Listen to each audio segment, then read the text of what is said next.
There is a moment near the very end of regular show, in the back half of the 8th and final season, where Pops drifts up into open sky to meet an identical figure who has been quietly haunting him since the day he was born, and right before something enormous happens, he gives this small, almost peaceful little smile. Almost no other animated comedy has ever ended on a beat that strange, that quiet, that loaded. Tonight, we are going through every conspiracy, every fan theory, every long whispered reading that has built up around regular show over the years. The ones the show itself basically confirms, the ones that live in the corners of the wiki, and the ones that quietly explain why the show always felt heavier than its premise. I am Velvo, and this video is here for one job, to help you fall asleep. So get comfortable, turn the lights down, and if you have not subscribed yet, it really does help us keep making these. Let us get into it.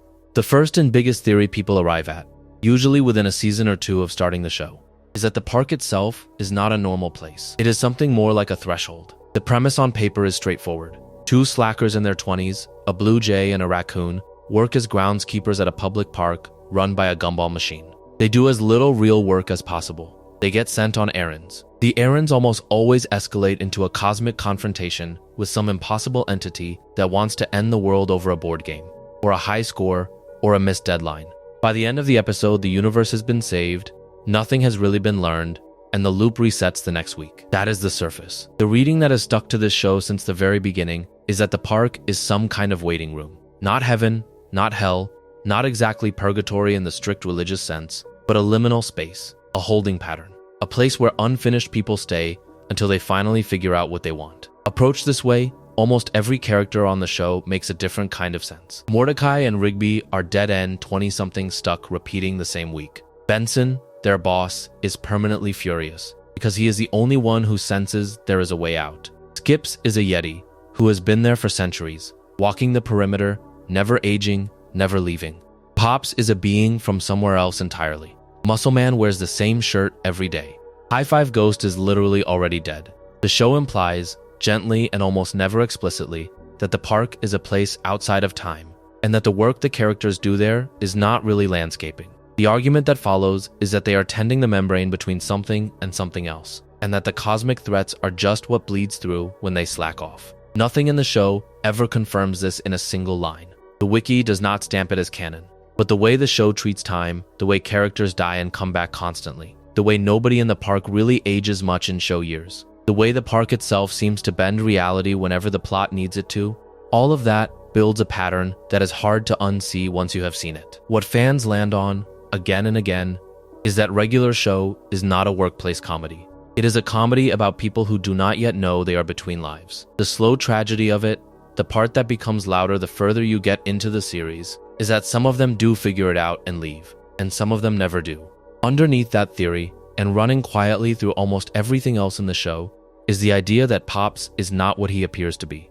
On the surface, he is a sweet, slightly senile man with a lollipop-shaped head who lives in a mansion, talks to himself, and gets confused by the ordinary world. He does no real work, runs nothing, and seems to exist purely as comic relief and emotional ballast. Then in the final stretch of the series, the show does something genuinely surprising. It reveals that Pops is not human, was never human, and is in fact one half of a pair of cosmic beings born to maintain the balance of the universe. The other half is his identical twin, an angry, sneering creature called Anti-Pops, whose true name is Malum Cronus, and who has been trying to destroy reality since before reality existed, in a form anyone would recognize. The moment you learn that, every earlier season starts to recontextualize itself. The wiki treats this as straightforward canon. The show treats it as the answer to a question it had been asking quietly the whole time. Why is Pops here? Why does he live in a mansion that nobody else seems to own? Why does Mr. Maillard, the park owner, the harsh businessman who never smiles, dote on Pops as if he were the most precious thing in the world? The reading that lines up with the canon reveal is that Pops was placed on Earth deliberately, hidden in plain sight, raised by Mr. Maillard as a son, kept safe and dim and gentle, because the moment he remembered who he actually was, the universe would have to settle its oldest fight. Taken this way, the entire show is the slow, patient delaying of an ending nobody wants. Every silly errand, every video game tournament, every coffee shop date, every loop around the park is one more day in which Pops gets to be sweet and confused instead of being a god at war with himself. The conspiracy people sometimes spin out of this, which is not canon but which the show seems to nod at, is that the entire park exists to shelter him. The job, the staff, the gumball machine boss, the Yeti groundskeeper, the slacker birds, the green man, and the ghost. All of it set up as camouflage. By that argument, Mr. Maillard did not build a park. He built a hiding place. And the people working in it are the ones strong enough or strange enough or oblivious enough to keep the secret without ever realizing they are keeping it. Close to canon, but still spoken about as a conspiracy because of how strange the implications are, is the one about Skips. Skips is the Yeti. He works at the park as a kind of handyman and elder advisor. He fixes anything, he knows everything, he never sits down, and he moves through the world by skipping rather than walking, which the show treats as a quiet, ridiculous, slightly sad joke. The reveal, when it lands, is that his real name is not Skips at all. His real name is Walks. He was a perfectly ordinary man once, in love with a woman named Mona, and through a chain of events the show lays out in flashback, he ended up entangled with an ancient cosmic order, took on a kind of immortality he never asked for, and then watched Mona die. After he lost her, walking became unbearable, so he started skipping. Every footfall on Earth has been him refusing to walk again, because walking is what he was doing the day he met her. That is canon. The wiki spells it out. The show frames it as one of the heaviest emotional reveals in the whole run. What fans built on top of that is even more interesting. The theory goes that Skips is not just a long-lived character who happens to work at the park. He is something closer to the park's guardian. By that reading, his presence is the actual reason the park has lasted as long as it has. He has been there for centuries. He has buried friends. He has stood at the edge of cosmic events that should have erased the place a dozen times over. The show implies that everything strange that happens at the park is, on some level, allowed to happen because Skips is around to contain it. Fans then extend the argument from there, suggesting that Skips knew exactly who Pops was the entire time. He never said anything because Pops needed to be allowed to be Pops. The conspiracy here is that Skips is the only character on the show who walked into the park already knowing the ending. Nothing official confirms that last part. He never delivers a monologue about it. He never breaks. But the way the show treats his silences, the way he watches Pops with this quiet, patient fondness for the whole run, the way he is never genuinely surprised by anything, all of it reads as someone who has read the last page of the book before the rest of the cast has finished the first chapter. If the park is a hiding place, Skips is the one keeping the door locked. A related current runs through how the show treats Benson, the gumball machine who runs the park. And it is one of those readings that started as a joke and slowly stopped being a joke the more episodes piled up. Benson is angry. Benson is permanently angry. The show plays him as a put-upon middle manager whose two worst employees are also the two main characters. And every episode contains at least one moment of him losing his temper at Mordecai and Rigby for some new disaster. The conspiracy reading, which fans started building around the third season, is that Benson is not just frustrated, he is haunted. The argument is that of all the staff at the park, Benson is the only one who senses, without being able to articulate, that something is fundamentally wrong with the place. He cannot leave. He cannot quit. He has tried, and the show has done storylines where he briefly does quit, and he always ends up back. The interpretation here is that the park does not let him go. He is in a managerial position because someone has to be the one keeping the surface of the place running while the others are off saving reality. He is not allowed to know what is going on under the hood. He is just allowed to suffer for it. The show does not state this, but there is a recurring beat in the series where Benson, in the middle of yelling at his employees, gets a look on his face that is less anger than dread. A look of someone who has begun to suspect that the loop he is in is not normal. Fans have theories that Benson is the most tragic character in the show, because he is the one closest to noticing the truth and the furthest from being able to do anything about it. The wiki does not call this canon. It is interpretation. But it is the kind of interpretation that reshapes how his last few episodes hit you, especially the one where he finally lets himself imagine a different life. High Five Ghost begins from a fact the show treats as so casual it is almost a joke. He is called Fives by his friends. He is a ghost. He is dead.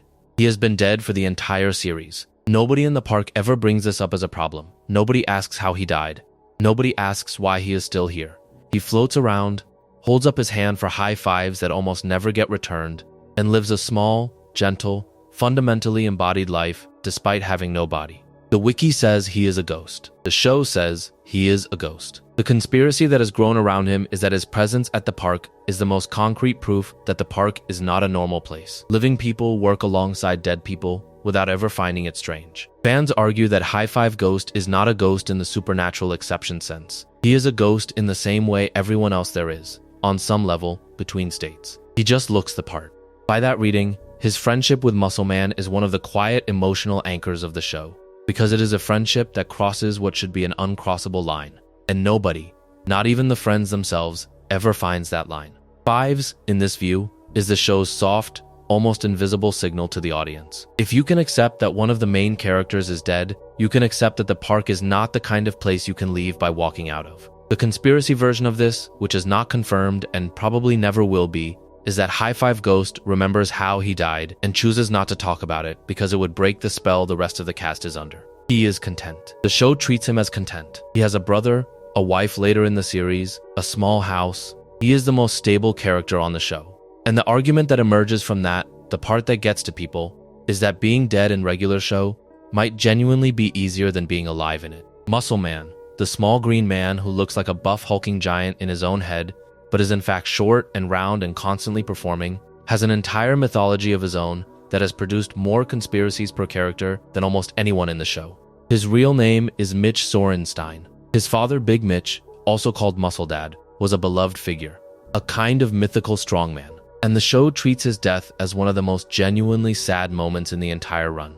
His brother John is also a kind of Muscle Man figure. He has a wife named Starla. He has High Five Ghost as his best friend. He has the catchphrase about his mother, which the show wears into the ground deliberately and then keeps wearing because the joke is the repetition. All of that is canon. The conspiracy comes in around how seriously the show actually wants you to take him. The argument is that Muscle Man, more than any other character, is the show's thesis statement about identity. He is constantly performing a version of himself that does not match what he actually looks like or what he can actually do. He calls himself Muscle Man even though he has no muscles. He insists he is a tough guy even though he cries easily and loves deeply. He frames his entire personality around his late father, even though the show makes it clear his father was a much gentler, more thoughtful man than the legend. Read this way: Muscle Man is the show's quiet meditation on the gap between who you tell people you are and who you actually are. The fan theory that extends from this is that Muscle Man, of all the characters, is the one who is closest to figuring out the park's secret on his own, because he is the one who lives most loudly in a contradiction. He is performing a self he is not. He is the right shape of person to notice that the park is performing a function it is not advertising. Nothing in the show confirms this. He never has the breakthrough. But the interpretation that hangs over his arc, especially in the later seasons after his father's funeral, is that he learns to drop the performance just enough to love the people around him honestly, and that the show treats that as the most important growth any of them go through. One of the more underrated theories on the wiki and in the older Reddit threads is the one about the power. The power is the keytar. It is an old, slightly absurd-looking electric instrument that Mordecai and Rigby find in the attic of the house early in the show's run, and the first time they play it, they discover it has the actual capability to bend reality. They use it to skip work. They use it to pull tricks. They use it eventually to save the world. Then the show very quietly stops using it as a centerpiece of episodes, treats it as a kind of background presence, and folds it into the broader mythology of the park without ever fully explaining where it came from. That gap is where the conspiracy lives. Fans have theorized for years that the power was never just a magical instrument. The argument goes that the power is older than the park, older than Pops, older than Skips, and that it ended up in the attic deliberately, left there by someone, waiting for the right pair of slackers to find it. Some fans push the theory further and argue that the power is connected directly to the cosmic war between Pops and Anti-Pops, that it is a kind of stabilizer left behind for the day the war broke open. The show does not confirm this. The wiki does not stamp it. But it is striking how reverent the series gets whenever the power appears. How characters who normally treat the supernatural as a Tuesday inconvenience get quiet around it. How it is never simply lost or broken in a way that sticks. The interpretation that holds the theory together is that the power is a hint the writers buried for the audience early, and then trusted them to remember when the cosmic stakes finally landed. And the smallest, most devastating version of this reading is that the power was meant for Pops the whole time, and that Mordecai and Rigby were just the kids who happened to find it first. Closely tied to all of this is the long-running fan argument that Mordecai's romantic life is the actual engine of the show's metaphysics. On paper, Mordecai is a Blue Jay slacker in his 20s, who works at a park and spends most of his free time playing video games with Rigby. Underneath that, he is a young man who cannot make a decision. The show spends an enormous amount of its runtime on his relationship with Margaret, the Robin who works at the coffee shop, and then on his relationship with CJ, the cloud being he meets later. And then on the back and forth between them, the will he won't he, the missed signals, the moments where he picks one and immediately regrets it. The conspiracy reading is that Mordecai's indecision is not a personal flaw. It is a structural force in the show's universe. Fans argue that every time he hesitates, every time he cannot bring himself to choose, the park's reality wobbles. And the cosmic threats that show up that week are at least partly a manifestation of his own refusal to commit. By that argument, the giant rampaging monsters and time-bending villains are not just random plot generators. They are the externalization of a 20-something boy refusing to be honest with himself about what he wants. The interpretation lines up with how relentlessly the show ties his emotional state to its biggest set pieces. Pizza pouch monsters appear when he is avoiding a conversation. Death himself shows up around emotional reckonings. The wiki does not phrase it this way, but the show treats his arc as the spine of the series, and his eventual ability to choose, to let go, to grow up, is the precondition for almost everything that happens in the final season. The conspiracy version of this, the part fans really lean into, is that his arc is the show's quiet argument that growing up is not picking the right person. Growing up is being able to pick at all. Margaret and CJ deserve their own consideration, because the pairing is one of the cleanest examples of how the show uses interpersonal drama to seed bigger ideas. Margaret is a robin, though she is drawn with red enough plumage that fans constantly mistake her for a cardinal. She works at the coffee shop. She is smart, ambitious, kind, and gently out of Mordecai's league for most of the show. CJ is a cloud being, literally a creature of vapor and weather, capable of changing shape, capable of bringing actual storms when she is upset. The contrast is almost too neat to be accidental. Margaret is steady, grounded, on a clear life path. CJ is volatile, gorgeous, dangerous in a way that is mostly emotional but occasionally meteorological. Fans have theorized that the two characters are not two separate love interests at all. They are two halves of one question. By the argument they make, Mordecai is being asked, across multiple seasons, whether he wants the life he can plan or the life he can feel, whether he wants steadiness or weather, whether he wants the version of himself that achieves things or the version of himself that experiences them. Taken that way, every relationship beat in the show is part of an argument about what kind of adult he is going to be. The wiki does not phrase it as theory. It treats the relationships as relationships. But the interpretation that has stuck with fans is that the show, deliberately, never quite lets him have either of them in the way he wants. Because the question was never about a girlfriend. It was about whether he could become someone capable of being loved by either. The conspiracy version, the one that takes things one step further, is that CJ being literally made of clouds is the show signaling, gently, that some of the love a young man feels is for a person who does not entirely exist outside of his own weather. Nothing confirms that. It is a reading. But it is a reading the writers seem to invite.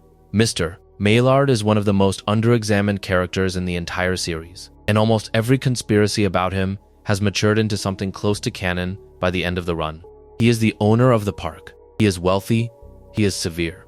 He is constantly impatient with everyone except Pops, whom he treats with a tenderness that does not fit anywhere else in his personality. He shouts at Benson. He treats the park staff as disposable. He brushes off cosmic disasters as long as the books balance. And then he sees his son, and the entire register changes. The reveal that Pops is a cosmic being raised in disguise lands harder when you realize what Mr. Maillard has been doing for decades. The reading, which the show absolutely supports, is that this man has spent his entire adult life pretending to be a hard-nosed businessman so that his son could have a normal childhood. He built the park. He hired the staff. He kept the place running through cosmic catastrophe after cosmic catastrophe. He did all of it as cover. The conspiracy version, the one the wiki nods at without quite stamping, is that Mr. Maillard knew exactly what Pops was from the day he arrived. He never told him.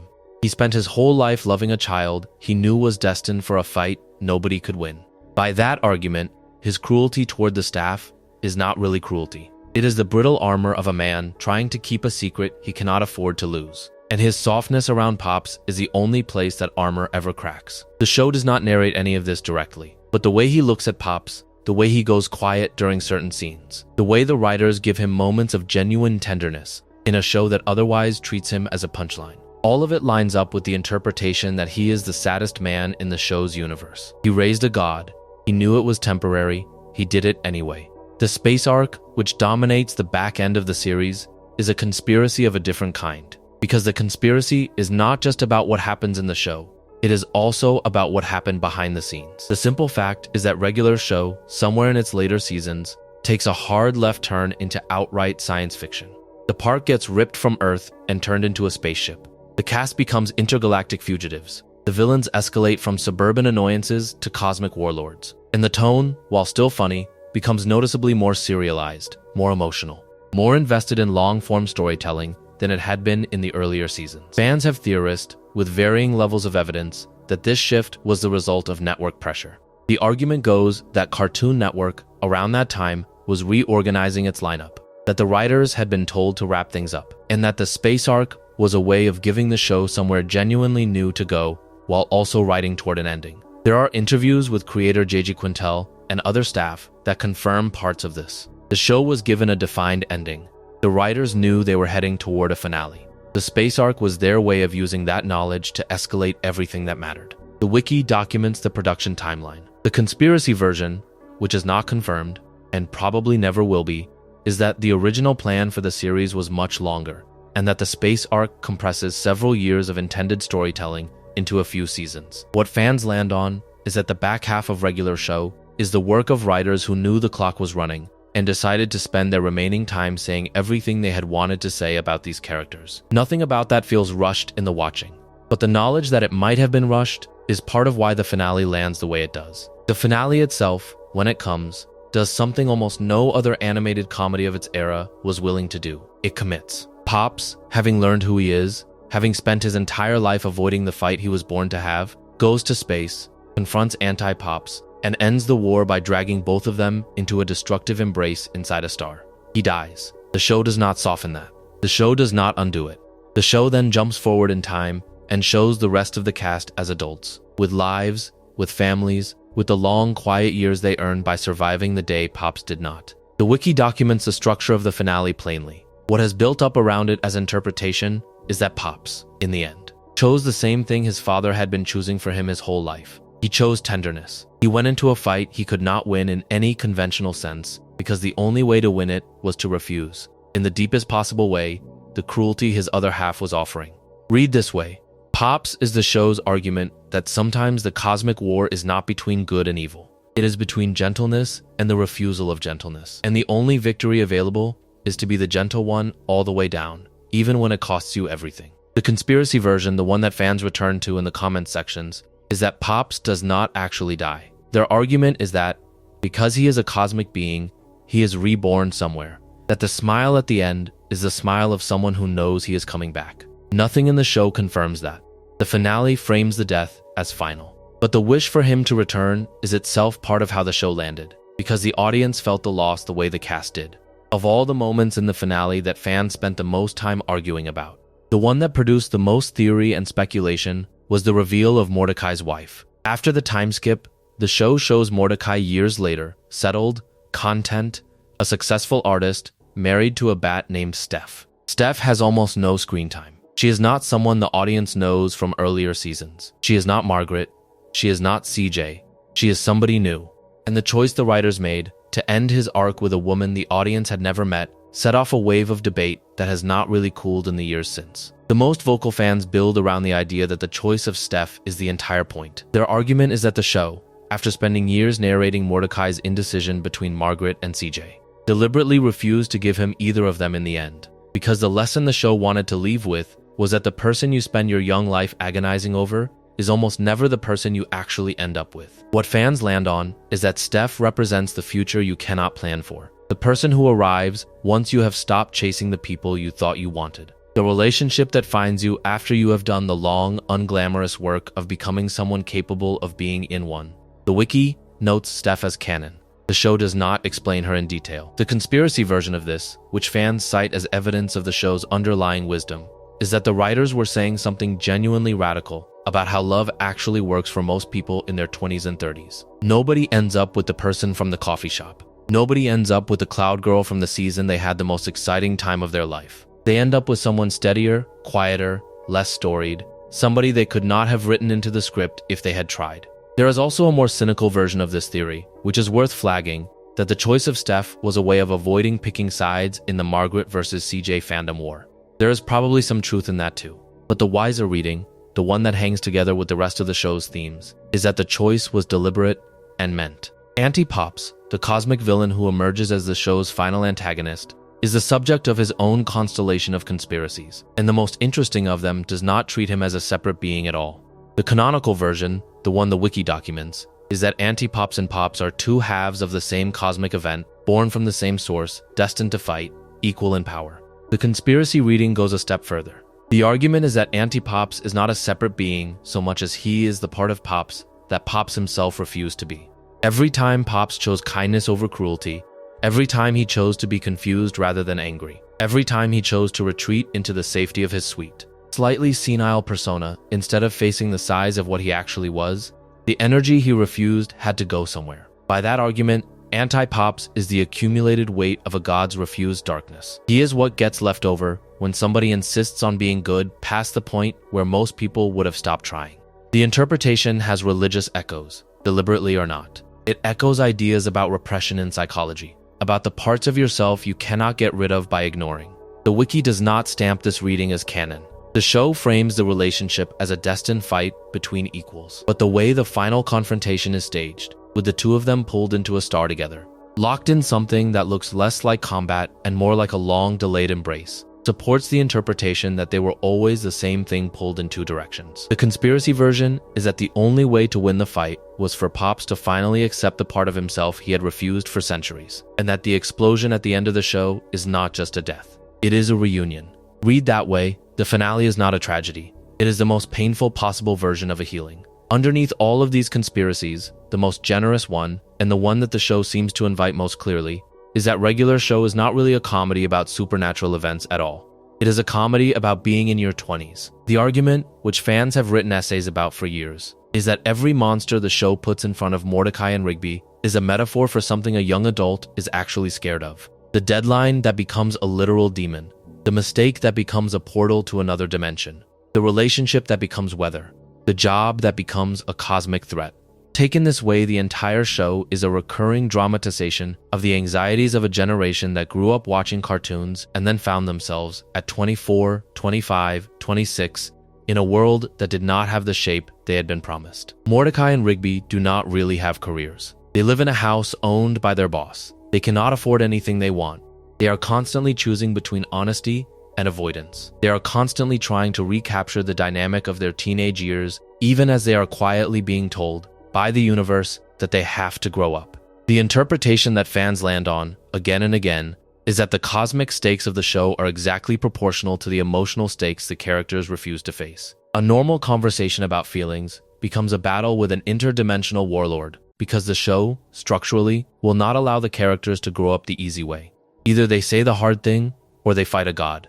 The wiki documents the show's premise plainly. The show treats this reading as a quiet thesis, the conspiracy version, which is not really a conspiracy so much as a long pattern of observation, is that the show is the most accurate animated portrait of young adulthood that television produced in its era, hidden inside a workplace comedy about a blue jay and a raccoon. A whole set of conspiracies connects regular show to the broader Cartoon Network universe of its era, and most of them are speculative, but a few of them have unusually strong evidence. The show ran in parallel with Adventure Time, with The Amazing World of Gumball, with various other animated comedies that shared writers, animators, and a willingness to take cartoon premises into serious emotional territory. Fans have spent years connecting characters across shows, finding background extras from one series in scenes of another, building elaborate diagrams of which universes might overlap. Some of this is documented. The wiki lists confirmed crossovers and cameos. There is, for example, a clear visual nod to Mordecai and Rigby in certain other Cartoon Network properties of the period.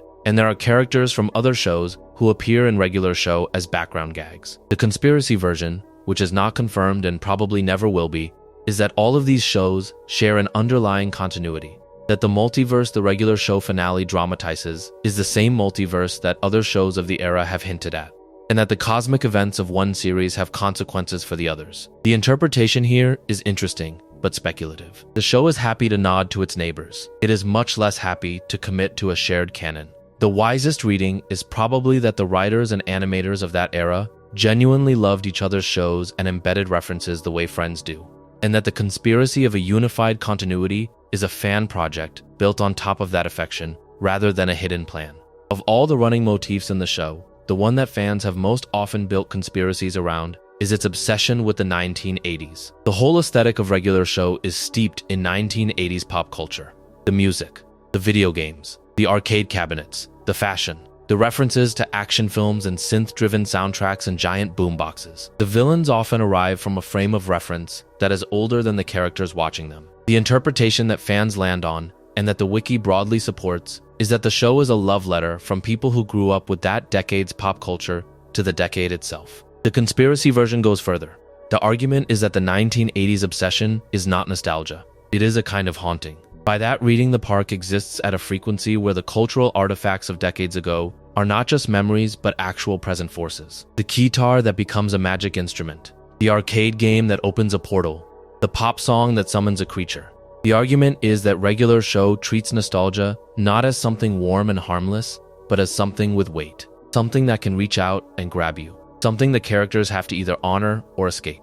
The interpretation here is that the show is quietly asking a question about what happens when a generation refuses to let go of the cultural artifacts of its childhood. The conspiracy version, the more uncomfortable one, is that Mordecai and Rigby are stuck at the park in part because they cannot stop loving the things they loved as kids, and that the cosmic threats are the 80s refusing to be the past. The show does not state this. It hints at it constantly, and the way the writers treat moments of genuine nostalgia with reverence and gentle wit suggests that even they are unsure whether the obsession is healthy or whether it is the thing keeping the loop in place. Eileen is one of the most interesting characters in the show to apply a conspiracy reading to, because the way she is written changes more dramatically over the course of the series than almost anyone else. She begins as a small character, a friend of Margaret's, a quiet, bespectacled mole who develops a crush on Rigby that the show plays for laughs. Over time, she becomes one of the most fully drawn characters in the cast. She is smart.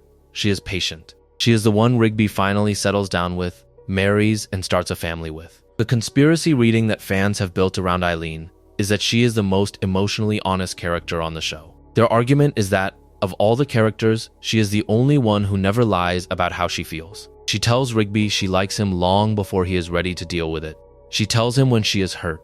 She tells him when she is happy. The interpretation here is that her honesty is a quiet structural force in the show. Read this way. Every time the show passes from a moment of denial to a moment of truth, it does so by routing through her. The wiki notes the trajectory of her arc plainly. The show treats her with increasing seriousness. The conspiracy version, which is not really a conspiracy so much as a careful reading, is that she is the model the show holds up for what it actually means to grow up. The argument is that Mordecai's whole arc is about learning to do, very awkwardly, what Eileen has been doing effortlessly since the day we met her. He learns to say what he means. She has known how to say what she means the whole time. The show never makes a fuss about this. It just lets her keep being the steady one, lets her keep being the one who pulls Rigby gently toward adulthood, and lets her marriage to him be the quiet success story of the finale. There is something almost moving about how little credit the show gives itself for writing her this well. Death himself is a recurring character in Regular Show, and the conspiracies about him are some of the strangest in the fandom. He appears in the show as a kind of British biker, complete with a leather jacket and a motorcycle, and he is treated with a mixture of dread and absurdity. He has rules. He has a wife. He has a son. He shows up to take people who have died and is occasionally talked into letting them come back through some game or trick. The wiki documents his appearances. The show treats him as a recurring figure of the supernatural underbelly. The conspiracy reading that fans have built around him is that his recurring appearances are themselves evidence of how unusual the park is. The argument is that he keeps coming back because the park keeps producing situations where someone dies and someone else refuses to let them stay dead. Read this way. The park's relationship to death is fundamentally negotiable in a way real life is not. What follows from this is that the park is again a place where the rules of mortality have been softened, where High Five Ghost can exist alongside the living, where characters can lose their lives and get them back, where Pops can die in the finale and somehow still leave the audience feeling that the death is not exactly the end. The conspiracy version, which is not confirmed, is that Death himself comes around because he likes the place. He likes the gentleness. He likes the fact that the people there fight him not out of fear, but out of love for each other. Nothing in the show says that. It is a reading. But the way the writers stage his appearances, with humor and an undertone of something almost familial, supports it. He never feels like an antagonist. He feels like an old acquaintance. The question of why Regular Show actually ended is itself a conspiracy that has not been fully resolved in any official source, and the various theories around it have produced more arguments than almost any other piece of behind-the-scenes lore. The simple, documented version is that the show was given a defined ending by the network, that the writers planned the final 2 seasons around that ending, and that the creator J.G. Quintel had begun developing other projects, most notably the show Close Enough, which would eventually air on a different platform. That is the surface story. The conspiracy version, which fans have built up over years of interviews, leaks, and reading between the lines, is that the ending was much more contested than the official story suggests. The argument is that the network had begun to pivot away from the kind of animation Regular Show represented, that the time slots were being given to other priorities, and that the choice to end the show was at least partly a corporate decision rather than a creative one. There are interviews in which writers and animators have spoken about the experience of being told the clock was running. The wiki documents the air dates plainly. The interpretation that fans land on is that the team made the best possible version of an ending under those conditions, and that the cosmic stakes of the final seasons were, in part, a way of using every story they still had time to tell. The conspiracy version, which is less generous, is that the show was treated as expendable by people who did not fully understand what it was. There is no clean way to verify that. But the wistfulness that hangs over the finale, the way it makes time for so many small character moments, the way it refuses to be entirely a punchline, all of it reads like the work of people who knew they were saying goodbye and wanted to do it properly. The show ended in 2017. The team scattered. New shows came out of the same writers. And the conspiracy that lingers, the one fans cannot quite let go of, is that Regular Show could have run longer if the people who decided these things had wanted it to. The interpretation is bittersweet either way. It went out at its peak. It might have gone further. Both can be true. The house Mordecai and Rigby live in is itself a character that fans have built conspiracies around, even though the show treats it as just a set. It is an old, slightly battered house on the park grounds. It is where most of the indoor scenes happen. It has an attic, a basement, a living room, a kitchen, bedrooms upstairs. The conspiracy reading is that the house itself is part of the park's architecture in a way that goes beyond being a house. The argument is that the house has its own memory, its own personality, and that things in the house move and shift in ways the show plays as visual gags, but which add up to a pattern. The power lives in the attic. Strange artifacts accumulate in the basement. The fridge contains things that should not exist. The interpretation that fans land on is that the house is a kind of repository, a place where the park stores the cosmic objects it cannot afford to throw away. Read this way.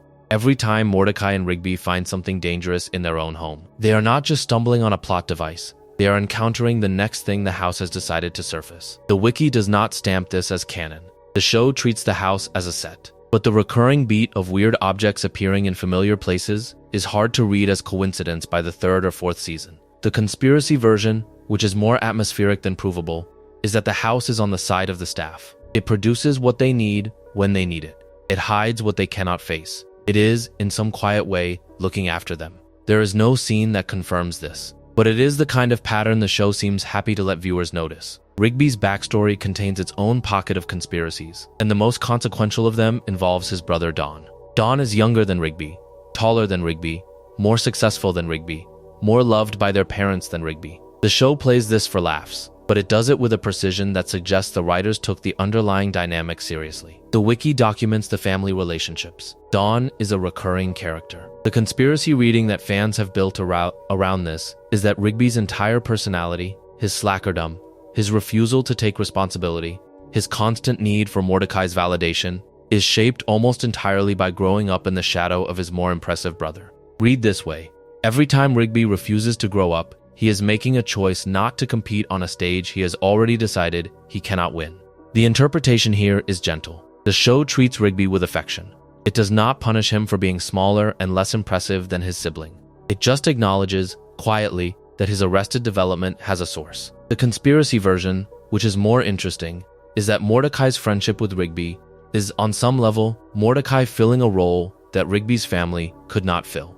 He is the brother Rigby chose, because the brother he was given by birth was, kindly, not the one he needed. The show does not narrate this, but the moments where Mordecai stands up for Rigby against Don, or where Mordecai takes Rigby's side in a family conflict, carry a weight that this reading explains. Fans have theorized that Rigby's eventual growth in the later seasons is the moment he finally stops measuring himself against Dawn and starts measuring himself against the person he wants to be. The show treats his growth as one of the quiet successes of the final stretch. He goes back to school. He works hard. He marries Eileen. He has a family of his own. And the conspiracy that fans return to is that Rigby's arc is the most genuinely earned of any character in the show, precisely because he started so far from where he ended up. Mordecai's parents are another corner of the show that produced conspiracies, and most of them center on the choice the show made to actually show them. They appear on screen. They are perfectly ordinary Blue Jay parents. They are kind. They are supportive. They are, in the context of the show, almost startlingly normal. The wiki documents their appearances. The conspiracy reading is that the normality of Mordecai's family is itself meaningful. The argument is that the show, by giving him a loving and stable home background, is making a quiet point about the source of his struggles. He does not have the excuse Rigby has. He is not the unfavored sibling.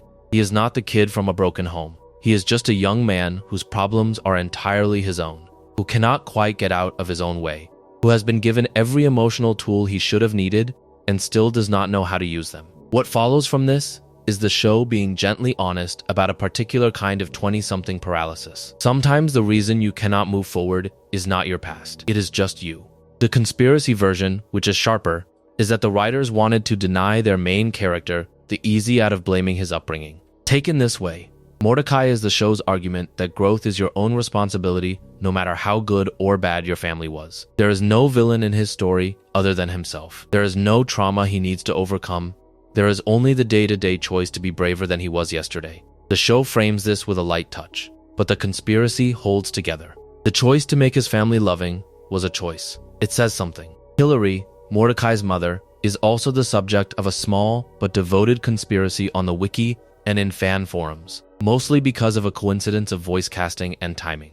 The voice actress in the few scenes where Mordecai's mother appears is someone the audience recognizes from elsewhere on television. There are fans who have built theories around the fact that certain voice cast choices on the show seem to recur, that voice actors who play one role early sometimes return for unexpected roles later, and that this overlap creates a kind of accidental continuity. The wiki documents the cast. Most of these overlap theories are speculation, but the conspiracy that is built around Hillary specifically is that the warmth of her brief appearances is part of why the show feels the way it does. Read this way. Even the casting choices are being used to push the audience toward a particular emotional reading of Mordecai's character. The interpretation is gentle and probably correct. The conspiracy version is that the show was, at the casting level, more thoughtful than its premise suggested. Cartoon Network had a stable of voice actors who appeared across multiple shows. Regular show used them with care.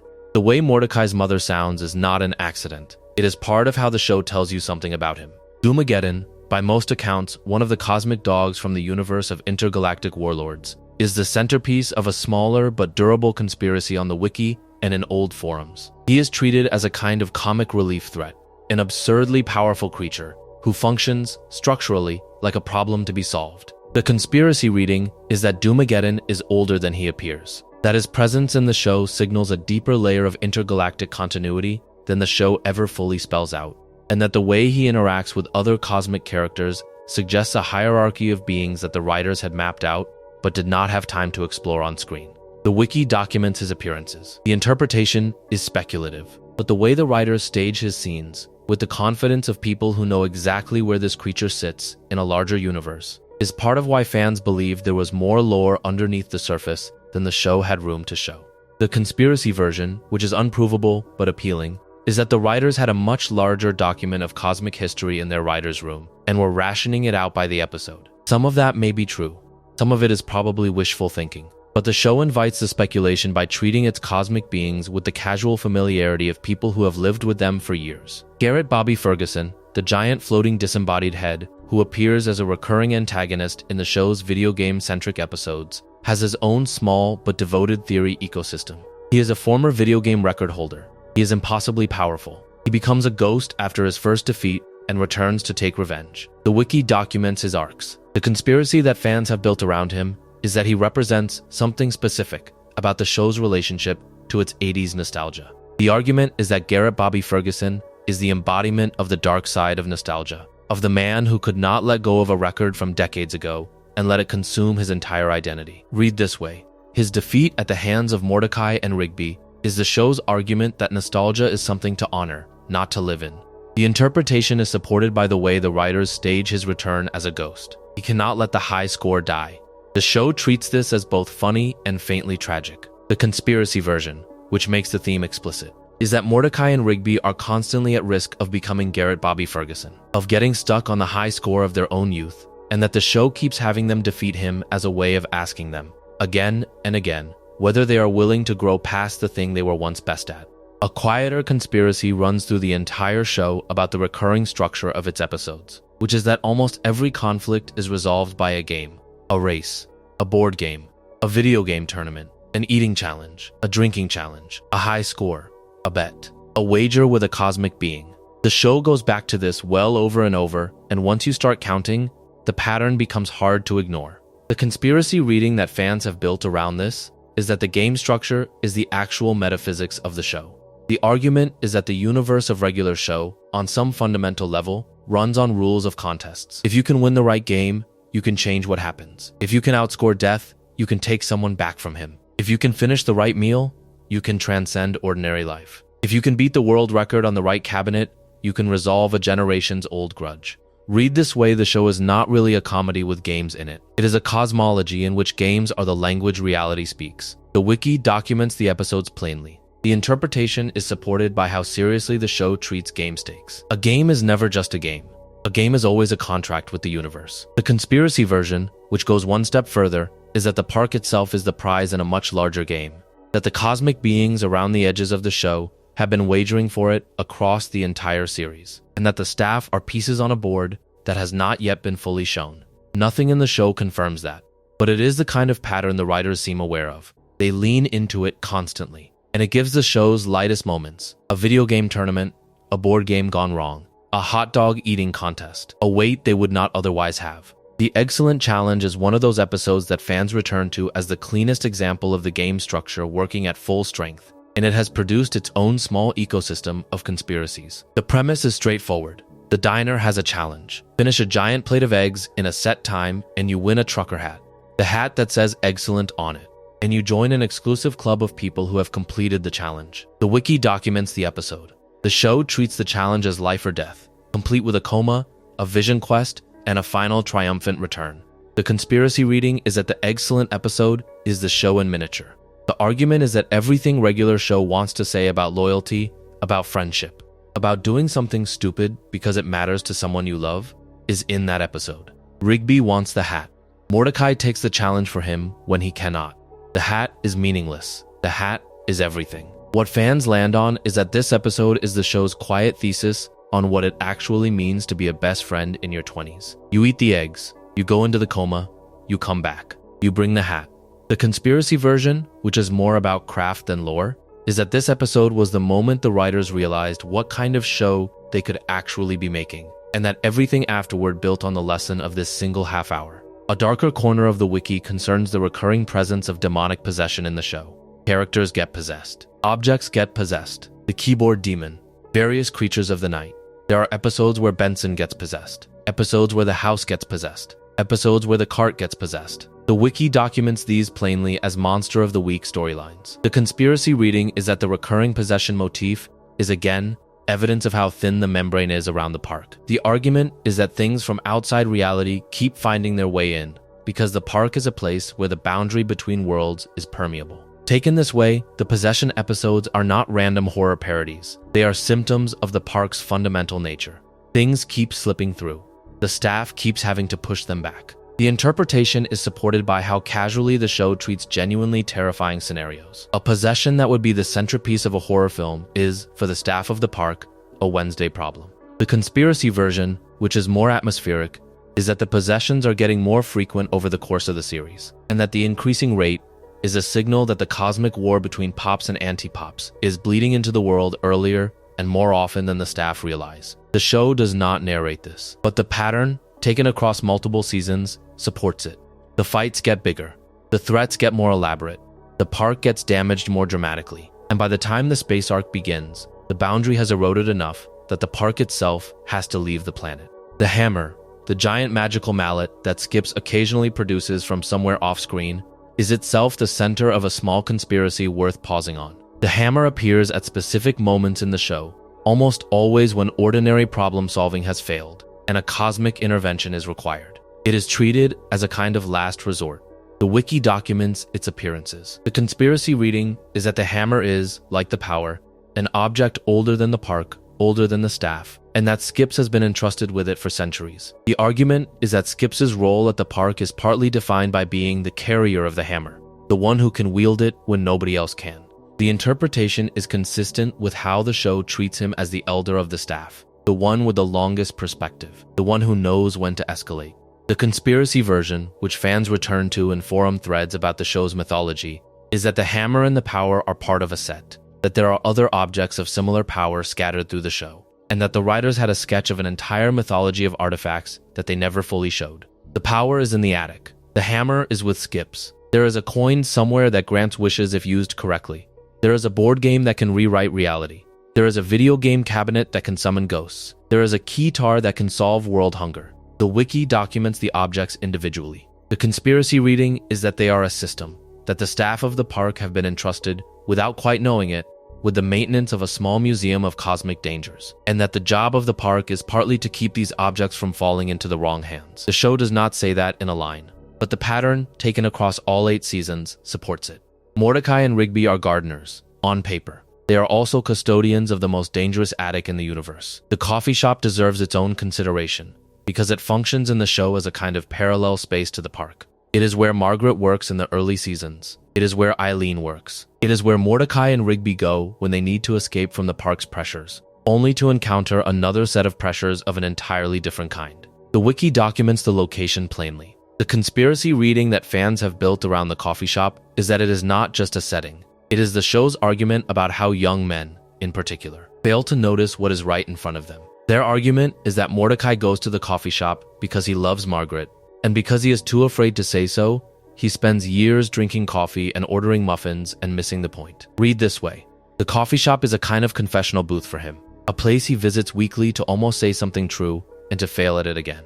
What follows is that the show is using the location as a quiet running joke about how much of life young people spend in places designed to facilitate intimacy without ever actually getting intimate. The conspiracy version, which is sharper, is that the coffee shop is meant to mirror the park. Both places are sites of avoidance dressed up as routine.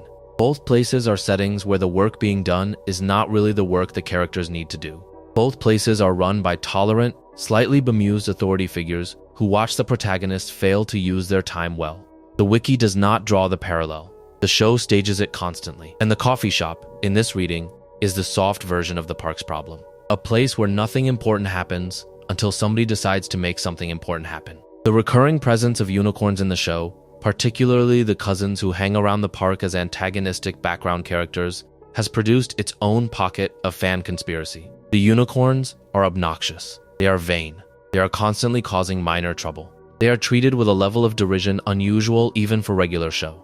The wiki documents their appearances. The conspiracy reading is that the unicorns function in the show as a class commentary, that their wealth, vanity, and entitlement are being mocked specifically and deliberately, and that the show is using them to draw a line between the kind of cosmic absurdity it celebrates and the kind of social absurdity it cannot stand. The argument is that the show is, quietly, pretty hostile to a particular kind of self-regard, and that the unicorns are the vehicle for that hostility. Read this way, they are not random comedy fodder. They are the show's recurring satire of a culture of people who have everything and still find ways to be petty. The interpretation is supported by how often the unicorns lose. They almost always lose. The show does not seem to enjoy them. The conspiracy version, which is more interesting, is that the unicorns represent the thing Mordecai and Rigby could become if they ever managed to leverage their slacker tendencies into actual wealth without learning anything in the process. They are a warning. They are the show's argument that becoming a comfortable adult without doing the underlying work of growing up is a fate worse than staying broke. The show treats them with a kind of cheerful disdain. The interpretation is part of why that disdain reads as righteous. The recurring motif of pairs in the show is one of those patterns that once you notice it, you cannot unsee. And it is the foundation of one of the most carefully constructed fan conspiracies about the series. Mordecai and Rigby, Pops and Anti-Pops, Skips and Walks, Margaret and CJ, Muscleman and High Five Ghost, Mr., Maillard and Pops, Death and his son, Eileen and Rigby. The wiki documents all of these relationships individually. The conspiracy reading is that the show is structurally about the way two halves of something must eventually face each other. The argument is that the show keeps building duos because its underlying philosophy is that personhood is something you cannot finish on your own. Read this way: every important relationship in the show is a version of the same question. Can the two parts of this pair tolerate each other long enough to become whole? Mordecai and Rigby make it. Pops and Anti-Pops do not, or they do only by destroying each other. Skips and Walks are the same person separated by time. Margaret and CJ are two sides of one decision Mordecai has to make. The interpretation that fans land on is that the show is quietly arguing that nobody in it can grow up alone. Every act of becoming requires a partner, even if the partner is a version of yourself you have been avoiding. The conspiracy version, the larger one, is that the entire cosmology of the show is built on this duality. The universe is held together by the willingness of pairs to face each other. When that willingness fails, the universe begins to come apart. When that willingness holds, even the largest threats can be survived. The show does not narrate this, but the way it stages reunion after reunion, the way it returns to the image of two figures finally looking at each other across a long silence, the way it ends with Pops and Anti-Pops embracing inside a star, all of it supports the reading. Pairs are the structural unit of the show's morality. The pilot of Regular Show, which aired on Cartoon Network's Animation Festival before the series was picked up, is a piece of the lore that fans love to pore over for evidence of the show's original direction. The pilot is recognizably the same world. Mordecai and Rigby are there. The park is there. The basic premise is in place. But the tone is slightly different. The pacing is different. Certain character designs are sharper or rougher. The conspiracy reading that fans have built around the pilot is that the show, in its earliest form, was meant to be more abrasive, more confrontational, more committed to a kind of Cartoon Network late-night sensibility than what eventually aired. The argument is that the network softened the show before its main run began, that the rough edges were sanded off in order to make it palatable as a daytime cartoon, and that some of the original creative intent only survived as moments in particular episodes. The interpretation is supported by interviews with the creator and the original team, who have spoken about the gap between the pitch and the final product. The conspiracy version, which is more speculative, is that the show that aired is a compromise between the writers and the network, and that the cosmic seriousness of the back half of the series is partly an attempt to reclaim some of the territory the early seasons had to give up. Nothing official confirms that fully, but it lines up with the way the show evolves. The early seasons are workplace comedy with cosmic interruptions. The late seasons are cosmic stories with workplace comedy as a frame. Something shifted. The pilot is the seed of what the show originally wanted to be. The animation style of Regular Show is itself the subject of a small but devoted conspiracy in fan circles, mostly around what it does with proportion and rhythm. The show's visual language is deliberately understated. The character designs are simple. The backgrounds are painted with a kind of soft, hand-drawn quality that contrasts with the geometric simplicity of the characters. The wiki documents the animation team. The conspiracy reading is that the visual choices are doing more thematic work than they get credit for. The argument is that the soft backgrounds and simple characters are setting up a world that feels like a memory of a place rather than a place itself. What follows from this is that every shot of the park, with its painterly lighting and gently saturated color, is being framed as something the audience is remembering rather than something they are witnessing. Read this way: the show looks the way it looks, because it is meant to feel like a place you used to know. The conspiracy version, which is more thematically charged, is that the visual language is part of why the park as purgatory theory has such purchase. The setting looks like a memory, because in some metaphysical sense, it is one. The show does not state this. The animators have spoken about their influences and choices, but the effect, taken together, is that Regular Show looks slightly out of time, slightly out of place, slightly like a postcard from somewhere you cannot quite remember visiting. That effect is part of why the show stuck with the people who watched it. It looks like the inside of a particular kind of nostalgia. The Regular Show movie, released in 2015 between the show's later seasons, is itself a piece of lore that fans have built conspiracies around. The film is a time travel story that involves Mordecai and Rigby having to fix something they did in high school that has now threatened the future. The wiki documents the plot. The conspiracy reading that fans have built around the movie is that it functions as a kind of thesis statement for the entire series, condensed into a feature-length runtime, and that the writers used it to test ideas that would later play out in the final seasons. The argument is that the movie's emphasis on the consequences of small decisions made in your teenage years, on the way the past keeps reaching forward to affect the present, on the impossibility of running from the people you used to be. All of it anticipates the emotional logic of the show's finale. The interpretation is supported by the timing of the film and the kinds of stories the show was telling around it. The conspiracy version, which is more speculative, is that the movie was originally meant to be a series finale of sorts, and that when the show was renewed for additional seasons, the writers had to repurpose some of its themes for the eventual ending. There is no clean way to verify that, but the structural overlap between the movie and the final seasons is striking enough that fans return to it. The movie is, in this reading, a draft of the ending that eventually arrived. It rehearsed the show's argument about growing up before the show itself was ready to commit to it. The supporting cast of background characters around the park, the snack bar workers, the hot dog people, the various recurring townspeople, are themselves the subject of a small running conspiracy that fans treat with affection.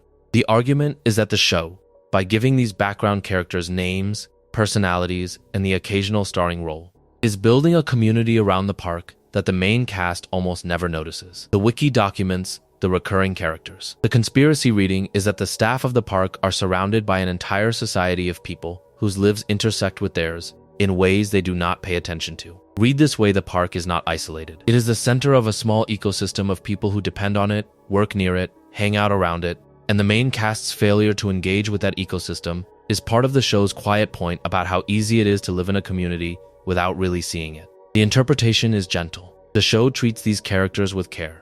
The conspiracy version is that some of the background characters know more about the park's secret nature than the main cast does. That the hot dog vendors and the snack bar attendants have lived around the park for years and have developed their own folklore about it, and that the writers were sketching the outlines of a fuller world than they had time to explore. Some of this is supported by individual episodes. Some of it is wishful thinking. But the pattern is real. The town around the park is more inhabited than the show's premise requires it to be, and the writers seem to have wanted that.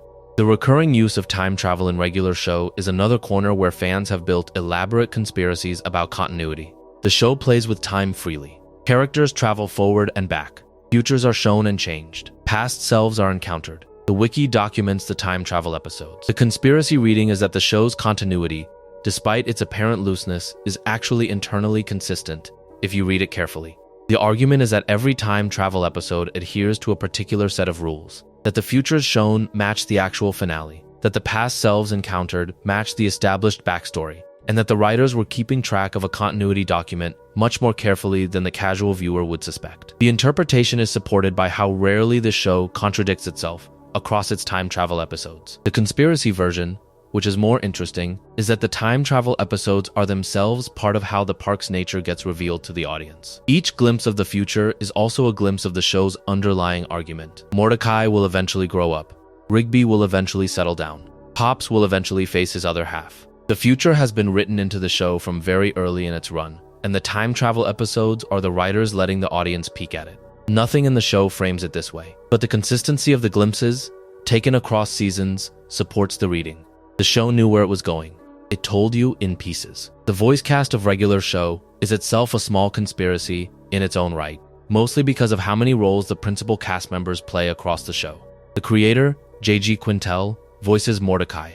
Sam Marin voices Pops, Benson, Muscle Man, and High Five Ghost, 4 of the show's most important characters and 4 of its most distinct vocal performances. William Salyers voices Rigby. Mark Hamill, by most accounts, voices Skips across the entire run, which fans love to point out because of how completely unlike his Joker or Luke Skywalker the performance is. The wiki documents the cast. The conspiracy reading that fans have built around the voice doubling is that having one actor voice multiple central characters is structurally meaningful. The argument is that Pops, Benson, and Muscle Man are 3 faces of the same emotional structure, that they are the soft, the angry, and the performative versions of one underlying person, and that having the same voice actor across them is the show's way of suggesting they are connected at a level the characters themselves do not see. Read this way, the writers and the showrunner are using the voice cast to deliver a quiet, thematic argument about identity. The interpretation is speculative. The cast was assembled for practical reasons as much as creative ones, but the effect on screen is undeniable. When Pop speaks, Benson speaks, and Muscle Man speaks, you are hearing the same human voice asked to inhabit 3 different relationships to the world, and the show seems to know what it is doing with that. The conspiracy version, which is sharper, is that the writers are using Sam Marin's voice as a kind of binding agent for the park's emotional life. He plays the boss, the heart, and the joker. He plays the modes the staff routinely cycle between. He is, in a quiet way, the sound of the park itself. The recurring use of red in the show's visual palette is another corner where fans have built small but interesting theories. Margaret is red. Anti-Pops is red. Various villains have red associations. The wiki documents costumes and designs. The conspiracy reading is that red functions in the show as a kind of warning color, a signal that what you are seeing has more weight than its context suggests. The argument is that the show, almost unconsciously, has trained its audience to read red as the color of important emotional or cosmic stakes. The interpretation is supported by the design choices around the finale, where Anti-Pops' red is contrasted with Pops' softer pastels, in a way that codes the conflict visually before any dialogue is exchanged. The conspiracy version, which is more atmospheric, is that the writers and designers were using red as a thread, tying together the show's romantic and cosmic stakes, signaling that the things Mordecai feels for Margaret are operating on the same emotional frequency as the things Pops eventually has to feel for Anti-Pops. Both are confrontations with a half of yourself you do not understand. Both are colored the same. Nothing in the show makes this explicit. The pattern is consistent enough to be meaningful. The Christmas specials of regular show are a venue where fans have found particularly fertile ground for conspiracies, mostly because the show treats the holiday with a level of mythological seriousness that exceeds what its premise would seem to require. Santa, in these specials, is treated as a real being with real powers, capable of real cosmic intervention. The wiki documents the specials. The conspiracy reading is that the show's version of Christmas is part of its broader argument that the supernatural is not exceptional in this universe, but routine. The argument is that if Santa is real in the world of regular show, then so is everything else, and the show is using its holiday specials to confirm that its cosmology is fully populated. Read this way, the Christmas specials are not standalone events. They are part of the show's gradual revelation that the park is one of many places where the otherwise hidden cosmic order is briefly accessible. The interpretation is consistent with how the show treats other supernatural beings. They are not impossible. They are simply usually elsewhere. The conspiracy version, which fans find appealing, is that Santa in the show is one of the entities that knows about Pops, that the cosmic community is small enough that the major beings recognize each other, and that the holiday specials are quietly acknowledging this without ever spelling it out. The show does not narrate this. The wiki does not stamp it. But the way Santa is staged, with a kind of awe that is unusual even for the show's cosmic encounters, supports the reading. He knows things. He has been around. He is part of the same continuity that Death and Anti-Pops and the various intergalactic warlords belong to. The Halloween specials are an even more direct version of this conspiracy, because the show treats Halloween as a date, when the membrane between worlds is genuinely and dangerously thin. The wiki documents the specials and their place in the run. The conspiracy reading is that the Halloween episodes are some of the most honest the show ever produces, because they are the moments when its actual cosmology comes most fully into view. The argument is that during these specials, the park stops pretending to be a normal place, that the staff stop pretending to be normal staff, and that the writers stop pretending that the world the show takes place in is anything other than haunted at its foundations. Read this way, the Halloween episodes are not horror parodies. They are confessions. The show is saying, for one night, what it has been hinting at all year. The interpretation is supported by how seriously the specials treat their threats. Characters die in them. Things get genuinely dark. The humor is sharper. The stakes feel more real. The conspiracy version is that the Halloween episodes are, structurally, the show's annual concession that it knows what it actually is. It is a show about people living on top of a thin membrane between life and death. Most of the time, it pretends not to know that. On Halloween, briefly, it admits it.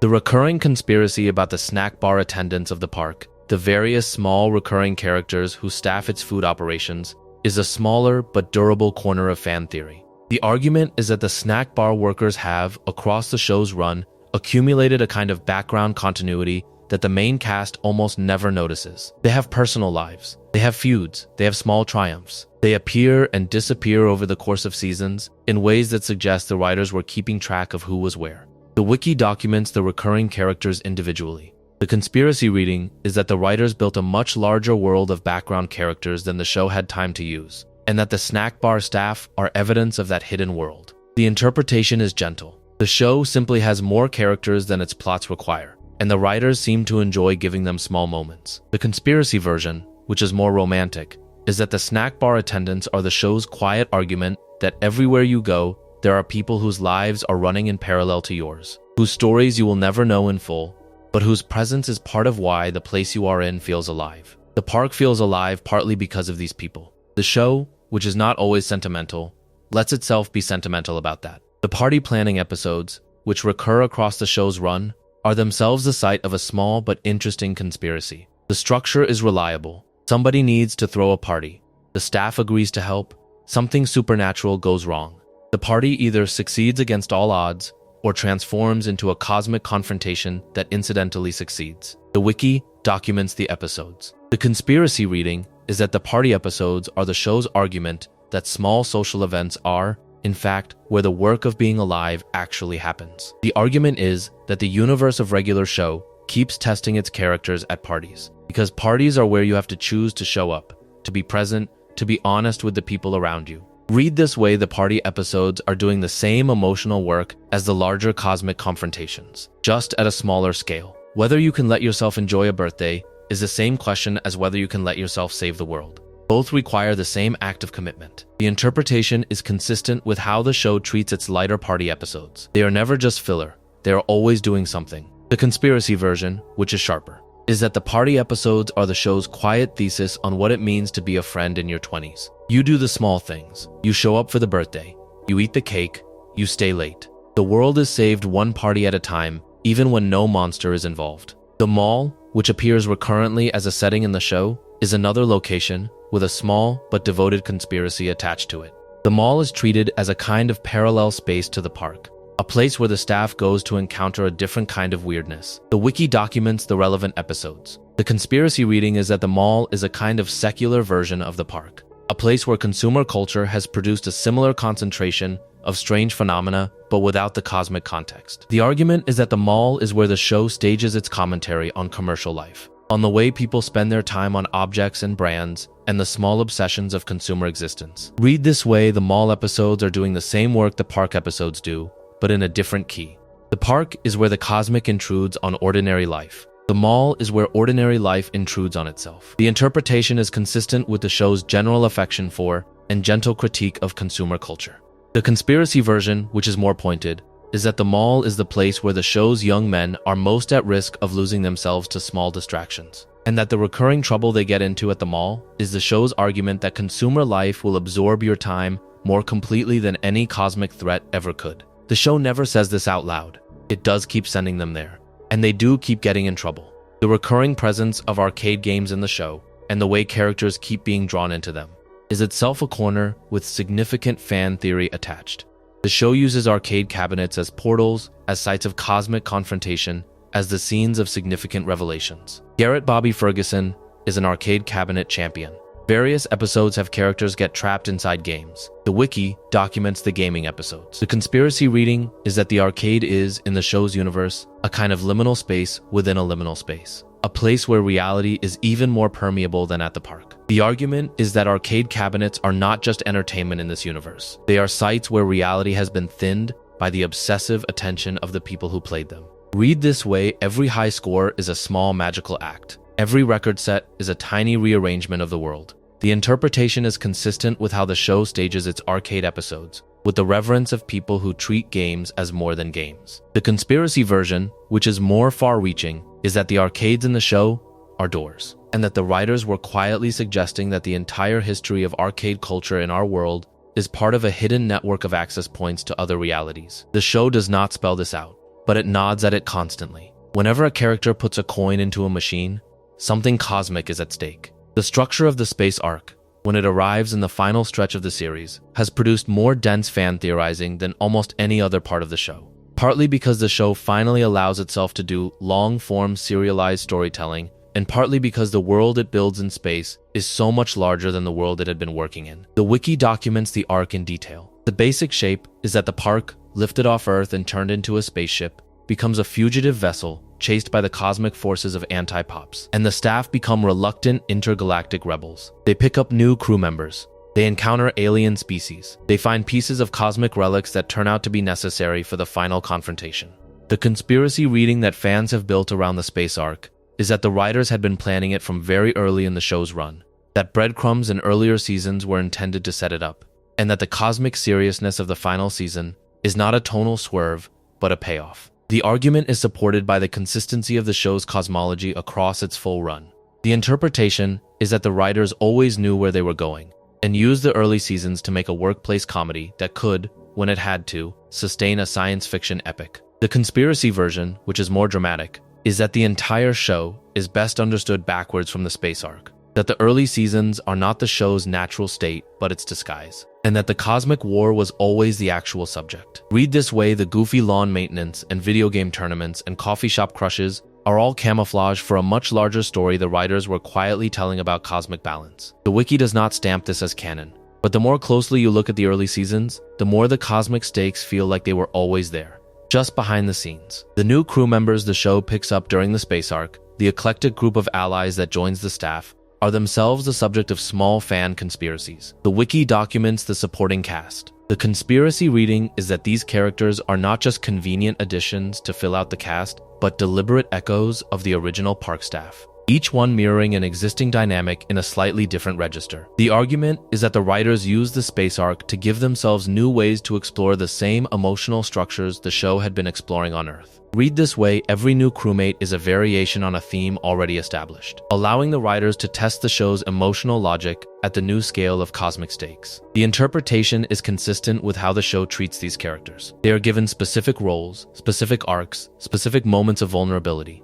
and they earn their place in the cast rather than feeling like additions. The conspiracy version, which is more interesting, is that the new crewmates were originally planned as larger characters in earlier seasons, but had to be deferred because of pacing or runtime, and that the space arc was finally the place where they could exist. There is no clean way to verify that, but the polish of their introductions, the way they slot into the cast as if they had always been there, suggests writers who had been holding them in reserve. The cosmic relics that the staff has to collect in the late seasons, the elements or crystals or pieces of an ancient cosmic order, are themselves a corner of the show that fans have spent significant time mapping. The wiki documents the mythology. The conspiracy reading is that these relics are connected to the same broader system that the Hammer and the Power belong to, that the entire universe of regular show is dotted with objects of cosmic significance, and that the staff has been within reach of several of them for years without realizing it. The argument is that the writers built a whole artifact-based cosmology that they could only partially reveal within the show's runtime. Read this way, the late series quest structure is the writers finally laying out the system in full, after years of teasing pieces of it through standalone episodes. The interpretation is supported by how confidently the show treats these objects as belonging to an established order. They are not invented for the finale, they are revealed. The conspiracy version, which is more far-reaching, is that the show's cosmology has backdoors that the writers never had time to fully open, and that there are entire categories of cosmic beings, relics, and forces that the show only ever gestured at. Some of this is supported by interviews with the production team. Some of it is fan extrapolation, but the impression that the writers were holding more than they showed is one of the show's defining late series qualities. The return of the park to Earth at the end of the series is the kind of beat that has produced its own small conspiracies, mostly about what is happening underneath the surface of the staging. The wiki documents the final episode. The conspiracy reading is that the park's return is not just a physical return, but a kind of cosmic re-anchoring. The argument is that, with Pops gone, the park no longer needs to be the hiding place it had been. The structure that held it together had a specific purpose. With that purpose fulfilled, the park can simply be a park again. Read this way, the final episode is the show quietly dismantling its own mythology, returning everything to the surface level it had always pretended to operate at, and giving its characters the chance to live ordinary lives for the first time. The interpretation is moving. The conspiracy version, which fans return to, is that the park itself is, in a small way, mourning Pops at the end of the series, and that the slightly muted quality of the post-finale scenes is the show signaling that a center of gravity has been lost. The wiki does not narrate this. The show does not say it out loud. But the way the final scenes feel, with their soft lighting and quiet dialogue and willingness to let the characters just be tired, supports the reading. Something is over. Something else is just beginning. The park is going to be okay, it just is not the same place. The final shot of the series, which the show stages with unusual care, has its own conspiracy attached, mostly about what the writers wanted the last image of regular show to be. The wiki documents the structure of the ending. The conspiracy reading is that the final shot is deliberately ambiguous, designed to leave the audience with a sense of completion that is also slightly open-ended. and that this choice is itself the show's last thematic argument. The argument is that adulthood is not a destination, but a state of having become someone who can live with uncertainty. Mordecai has not solved his life. He has built one. Rigby has not solved his life. He has built one. The park has not been solved. It has been left in a state where its people can be left alone. The interpretation is that the final shot is not the end of a story so much as the start of the kind of ordinary days that the show has been trying to deliver its characters to since the first episode. The conspiracy version, which is more bittersweet, is that the final shot is the writers' farewell to their own creation. The moment they let the world they had built drift out of their hands and into whatever the audience makes of it. There is no extra scene. There is no post-credits return. The show ends. The wiki documents the choice. The choice is part of the show's argument that what happens next is not its job to tell you. A quieter, less talked about conspiracy threads through the show's relationship to labor and class, and fans have built it carefully across the years. The staff of the park are not paid much. They live in the housing the park provides. They are constantly at risk of being fired. They depend on the goodwill of their immediate boss, who is himself answerable to the owner. The wiki documents the work arrangements. The conspiracy reading is that the show is doing something more pointed about working-class 20-something life than its goofy premise suggests. The argument is that the precarity of the staff's jobs, the smallness of their pay, the constant low-grade fear of losing their place, is the show's quiet portrait of what it actually looks like to be young and broke in modern America. Read this way, the cosmic threats are stacked on top of an existing labor anxiety that the show has been showing all along. Mordecai and Rigby cannot quit. They cannot afford to move. They cannot afford their own apartments. They are tied to the park because the park feeds and houses them. The interpretation is supported by how often the show stages threats of firing as cosmic-level events for the characters. Losing their jobs would be the end of their world. The cosmic confrontations are scaled to match. The conspiracy version, which is sharper, is that the show is in a quiet way the most accurate portrait of young adult work life that television produced in its era, hidden behind a cartoon premise. The wiki does not phrase it this way, but the financial structure of the staff's lives is consistent with this reading from the first episode to the last. The show's relationship to masculinity is another corner where careful fans have built durable conspiracies. The cast is mostly male. The friendships are mostly male. The emotional struggles, the inability to communicate, the avoidance of feelings, the constant performance of toughness are all things the show treats with both affection and gentle critique. The wiki documents the cast and recurring relationships. The conspiracy reading is that regular show is, among other things, a long meditation on what it costs young men to learn how to feel things. The argument is that every important emotional milestone in the show involves a male character finally saying something true to someone he loves, and that the show treats these moments as the actual stakes of its run. Mordecai eventually says what he means to Margaret. Rigby eventually owns up to his mistakes. Muscle Man eventually mourns his father openly. High Five Ghost eventually commits to his relationship. Pops eventually accepts what he is. Read this way, the show is making a quiet, consistent argument that masculine emotional life is the cosmic threat. The villains are external. The hard work is internal. The interpretation is consistent with how the show treats its big emotional beats, with reverence rather than mockery, even when the surrounding context is goofy. The conspiracy version, which is more deliberate, is that the writers use the cartoon premise to smuggle in serious emotional content that a more conventional show could not have delivered. Read this way, the absurdity is the wrapper. The earnestness is the gift inside. The recurring portrayal of women on the show is itself the center of a small and careful conversation among fans. Margaret is grounded and ambitious. Eileen is patient and honest. CJ is volatile and present. Starla is loud and loyal. Hillary is warm. The wiki documents these characters. The conspiracy reading is that the show, despite its male-centered cast, treats its female characters as the show's emotional measure of the male character's growth. The argument is that each major woman in the show is positioned to ask one of the main male characters to be a better version of himself, and that the men's eventual answers, whether yes or no, are the actual content of their arcs. Margaret asks Mordecai whether he can be honest. Eileen asks Rigby whether he can grow up. CJ asks Mordecai whether he can be present. Starla asks Muscle Man whether he can drop the performance. Read this way, the women in the show are not just love interests. They are the structural questions the show is asking of its protagonists. The interpretation is supported by how the show stages its romance arcs. The men are tested. The women are the tests. The conspiracy version, which is more pointed, is that the writers were quietly making the case that masculine maturity is, in significant part, defined by the ability to be the partner a particular woman in your life needs. The show does not say it that bluntly, but the pattern is consistent across multiple arcs. The conspiracy that treats regular show as a religious allegory is one of the older readings in the fandom, and it gathered more weight as the cosmic mythology of the back half of the series became clearer. The argument is that the structure of Pops' arc, born to a confrontation he did not choose, raised in the kindness of a substitute parent, kept gentle by a community that loves him, eventually offering himself up in a final act of sacrifice that resolves a cosmic conflict and saves the world, is recognizably a Christ-shaped narrative. The wiki documents the finale plainly. The conspiracy reading is not that the writers were making a literal Christian allegory, but that they were tapping into a story shape so old and so familiar that audiences recognize it as cosmic, without needing it explained. Read this way, Pops is a kind of universal savior figure, drawn from a mythological well that long predates any specific religious tradition.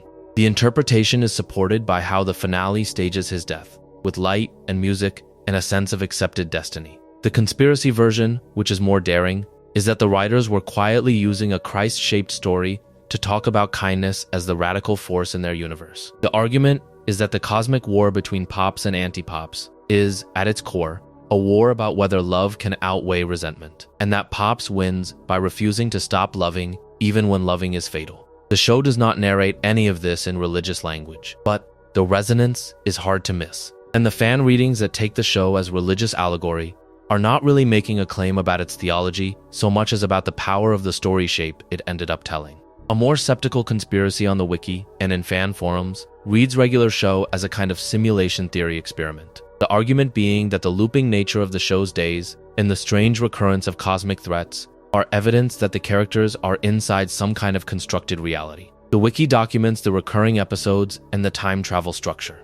The conspiracy reading takes the looping of jobs and friendships and games and challenges as evidence that the staff are not in a normal universe at all, but in some kind of testing environment, a simulation designed to evaluate something about their choices. The argument is that the constant cosmic threats are not random but are scripted tests, that each crisis is designed to measure how the characters respond to the same underlying questions, and that the universe of the show is, on some level, watching them. Read this way, the cosmic beings who appear at the edges of each crisis are not just threats, but observers, and the staff are being graded on something they do not understand. The interpretation is speculative. The show does not commit to it.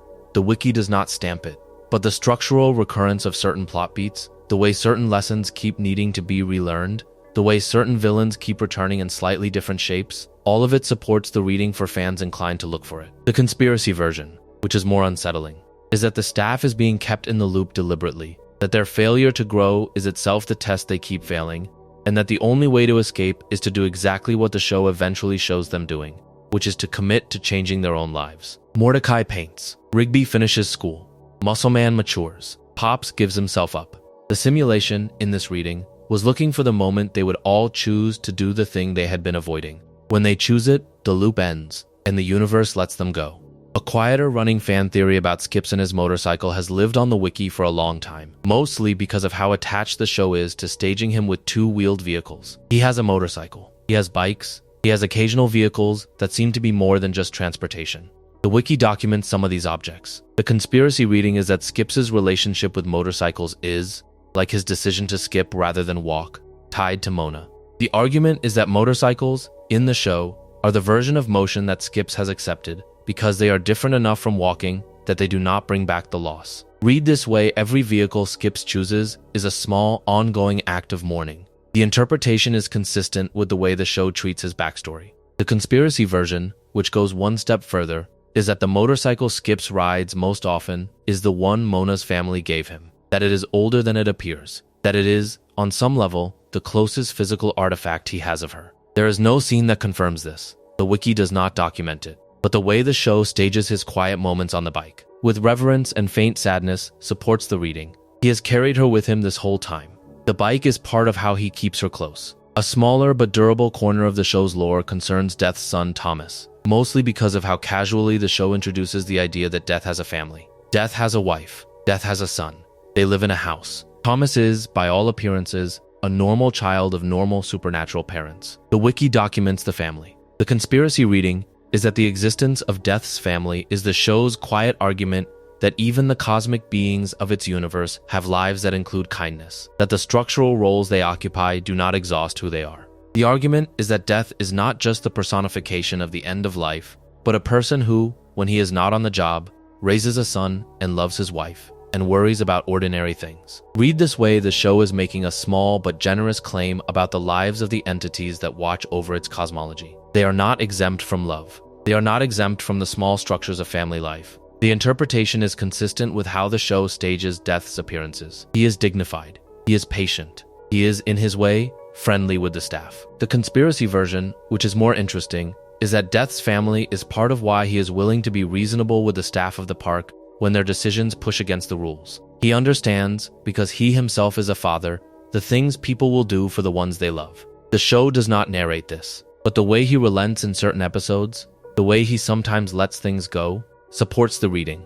He is the version of Death that has been gentled by domestic life, and the universe of regular show is the kind of universe where that is possible. Margaret's eventual decision to leave the park and go to journalism school is itself the center of a small but careful conspiracy among fans. The wiki documents the storyline. Margaret, after a long period of involvement with Mordecai's life, decides to leave to pursue her own career, and the show treats this with a level of seriousness that surprised some viewers at the time. The conspiracy reading is that this storyline is one of the most quietly mature decisions the show makes, that it is the writers committing to letting a character have a life of her own outside the protagonist's emotional gravity. The argument is that most workplace sitcoms would have kept Margaret tethered to Mordecai for romantic plot reasons. The show, in choosing instead to let her leave, acknowledges that she is a full character with her own ambitions. Read this way, her departure is a quiet act of respect both for the character and for the audience. The interpretation is consistent with how the show handles her return arcs. She comes back, she visits, she remains friendly, but she does not orbit Mordecai anymore. The conspiracy version, which is sharper, is that the show was deliberately modeling, for a young male audience, what it looks like to let go of someone you love without resenting them for going. Mordecai accepts her decision. He does not pursue her unfairly. He works on his own life. The show treats this as growth. The interpretation that is stuck is that Margaret's departure is the show's clearest argument that romantic disappointment is not a tragedy, but a beginning. Both characters end up better for it. CJ's eventual fading from Mordecai's life is its own corner of conspiracy, and it is slightly harder to read than Margaret's departure, because the show does not give it the same explicit framing. The wiki documents CJ's arcs. She is volatile. She loves Mordecai intensely. The relationship is full and stormy, and eventually it ends, and the show, after some negotiating on screen, lets her go. The conspiracy reading is that CJ represents a kind of relationship a lot of young people have once and then carry with them as a permanent weather pattern.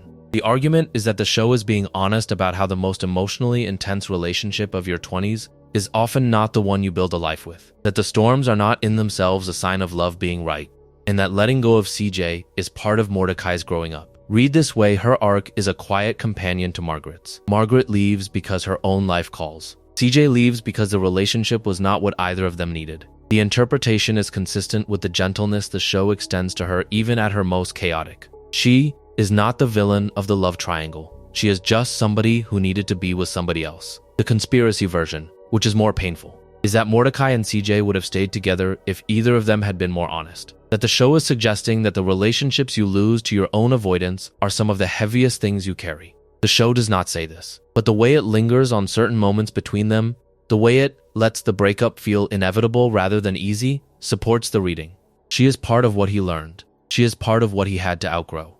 The way the show handles the night shift workers at the park, the various supernatural creatures who appear only after dark, is itself the basis of a small but durable conspiracy. The wiki documents the night shift episodes. The conspiracy reading is that the park has an entirely different ecosystem at night, that the cosmic threats and supernatural beings the daytime staff occasionally encounter are simply the residents of the night, and that there is a parallel staff of nocturnal workers managing the park while the regular team sleep. The argument is that the show only ever shows the audience a fraction of the park's actual operation, and that the night shift workers are the larger half of the park's actual labor. Read this way, the daytime staff are, in some sense, the visible tip of a much larger operation, and the cosmic threats they encounter during the day are leaks from a night world they barely know exists. The interpretation is supported by certain episodes in which the daytime staff stumble into the night shift's territory and discover an entirely separate world inside the park they had thought they knew.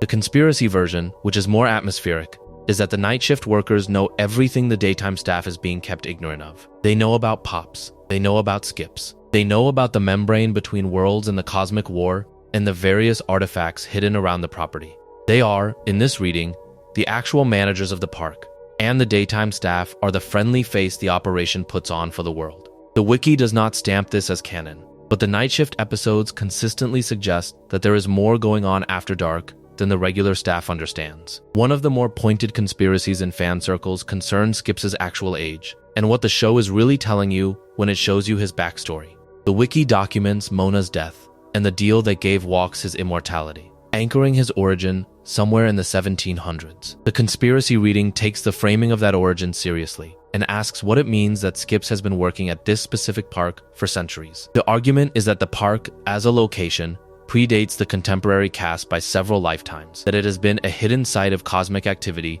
for as long as Walks has been alive, and that Skips' job there is closer to a sacred trust than employment. Read this way: Skips is not a groundskeeper. He is the steward of a place older than any of the visible structures on it.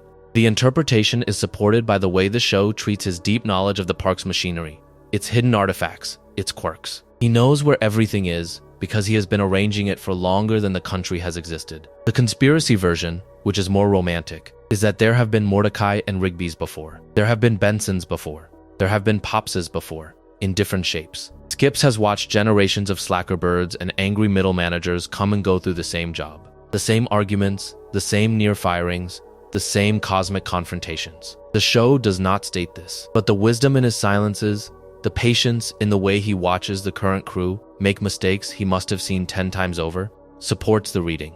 Skips is the show's quiet argument that history is a wheel, that the same kinds of people get drawn into the same kinds of places for the same kinds of reasons, and that one immortal Yeti has been holding the door for all of them. A parallel conspiracy about the Guardians of Eternal Youth, the order Skips is associated with in his backstory, has built up across the run of the series. The wiki documents the Guardians in their canonical role. The conspiracy reading goes further. The argument is that the Guardians are not just a peer group for Skips, but an active cosmic order that is woven into the show's wider mythology, possibly connected to the same broader cosmology as Pops and Anti-Pops. Read this way: Skips is not an exception. He is a representative. He belongs to a brotherhood of immortals who have been carrying on similar work in similar quiet places for as long as people have needed quiet places. The interpretation is consistent with how the show stages the Guardians' rare appearances, with the gravity of an old institution rather than a stunt cameo. The conspiracy version, which is more sweeping, is that the Guardians have been holding the line on cosmic threats across human history, that the various supernatural disasters that fail to fully break our world have been quietly contained by people like Skips, and that the park is one node in a much larger network of similar hidden positions. The show does not narrate any of this. The wiki does not stamp it. But the impression that Skips' loyalty to the park is part of a larger commitment, that he is not just here because he likes Pops, but because he was assigned to this place in a way bigger than any of his coworkers understand, is consistent with how the writers stage his choices. The conspiracy about Pops' true cosmic family is one of the more emotional corners of the show's mythology, and it lives in the spaces the writers chose to leave undocumented. Pops, in his cosmic form, is half of a pair. Anti-Pops is the other half. They were born from a single source. The wiki documents the canon revealed at the end of the series. The conspiracy reading asks what they were born from and to whom they were born. The argument is that the writers gestured at a larger cosmic origin for Pops, without ever fully showing it, and that the implied existence of a parent figure to both Pops and Anti-Pops is the show's deepest unexplored mythology. Read this way: the cosmic war between the brothers is part of a much older story, a falling out within a cosmic family the show only barely hints at. The interpretation is speculative. The show does not commit. The wiki notes the ambiguity. The conspiracy version, which fans return to in long-form discussions, is that the writers had a fully sketched parent figure for the brothers, but did not have time to introduce them, and that the early seasons of the show contain background designs and references that, if you look for them, are setups for a story arc that never aired. There is no clean way to verify this, but the impression that the cosmology has been sketched further out than the show ever revealed is one of the things that keeps fans returning to it. A separate but related conspiracy ties the park's history to that of other Cartoon Network shows, surviving partly because the show itself occasionally winks at the connection. There are visual references in regular show to other animated comedies of the era. There are background characters who resemble characters from other shows. The wiki documents some of these confirmed references. The conspiracy reading is that the writers and animators of Cartoon Network's flagship comedies of that period were quietly building a shared universe, that the cosmic events of regular show take place in a continuity that connects to certain other shows of the same era, and that careful viewers can find the threads if they look. The argument is supported by certain confirmed crossovers and by the consistent visual language of the era. The interpretation is that the writers loved each other's work and embedded references the way friends do. The conspiracy version, which is more ambitious, is that the references add up to an actual continuity, that the multiverse of the finale is one and the same with the multiverses other shows have hinted at, and that the audiences of these shows were being invited to find a larger framework than any single show would commit to. The wiki documents the confirmed nods. The rest is interpretation. But the impression that the artists of that era were in conversation with each other, and that the conversation occasionally surfaced in the work, is real. The recurring trope of the park being threatened with sailor closure is itself a small but consistent corner of fan conspiracy. The wiki documents the various episodes in which the park is at risk of being lost, bought, demolished, or repurposed. The conspiracy reading is that these threats are not random, but structural, that the writers used the threat of losing the park to test how attached the staff actually were to the place, and that each near loss is a moment of recommitment. The argument is that the show keeps asking the same question, in different shapes, of its main cast. Would you fight to keep this place? Are you willing to embarrass yourselves to save it? Are you willing to risk what little stability you have to keep this strange job? Each time, the staff answers yes. Each time, the show treats the yes as a small triumph. Read this way, the recurring threat of closure is the show's way of measuring the depth of the staff's attachment to a life they often pretend not to care about. They complain, they slack, they mock the place, and every time it is threatened, they show up for it. The interpretation is consistent with how the show treats the staff's loyalty. They love the park. They could not say so without irony, but they show it through what they are willing to lose to keep it. The conspiracy version, which is sharper, is that the park itself is grateful, and that the increasingly cosmic scale of its recurring threats is the universe testing whether the staff is still willing to commit to it. By the time of the space arc, the test is at its largest. The staff still answers yes. The voice of Mr. Maillard, the way the show stages his presence as a kind of background grumble that occasionally becomes a real character, is itself the subject of a small running conspiracy. The wiki documents the casting. The conspiracy reading is that the writers used Mr. Maillard sparingly because he is the show's most secret character. The argument is that every appearance of Mr. Maillard is loaded with information about Pops' origin and the park's true nature, and that the writers deliberately limited his screen time so that his moments would carry weight. Read this way, Mr. Maillard is the show's slow burn. The longer the show goes, the more we understand about how heavy his daily life must have been. Raising a cosmic being in disguise, running a park as a hiding place, watching the world he built strain under pressures only he understood. The interpretation is consistent with the gentleness the show extends to him in his final scenes. The conspiracy version, which is more bittersweet, is that Mr. Maillard knew exactly when the end was coming. He had been preparing for it for centuries in his own way. He had built the staff. He had built the park. He had hidden his son in plain sight for as long as the universe would allow. The show stages his farewell quietly. He is not given a dramatic death. He is given the closing scenes of a long life that has been quietly heroic in ways the rest of the cast never quite see. The wiki documents the final episodes. The conspiracy reads them as the closing of a story that has been running underneath the surface of the show from the first episode. The way the show handles the loss of the original park when it is wrenched off Earth at the start of the space arc is its own conspiracy on the wiki and in fan forums. The wiki documents the physical destruction of the park. The conspiracy reading is that the moment is the show's most emotionally complicated, because it is the moment when the place the show has been about is taken from its characters. The argument is that the writers staged the loss with deliberate gravity, that the cast's reactions are calibrated to feel like genuine grief, and that the rest of the space arc carries that grief through every subsequent episode. The staff is mourning their home even as they are fighting to save the universe. Read this way, the space arc is, among other things, a story about displacement, about the way young adults learn to carry a home with them after they have been forced to leave the actual building. The interpretation is consistent with how the show treats the staff's interactions on the displaced park. They are tired. They are homesick. They keep talking about going back. The conspiracy version, which is more pointed, is that the destruction of the park is the show's grown-up acknowledgement that you do not get to keep the place where you were young.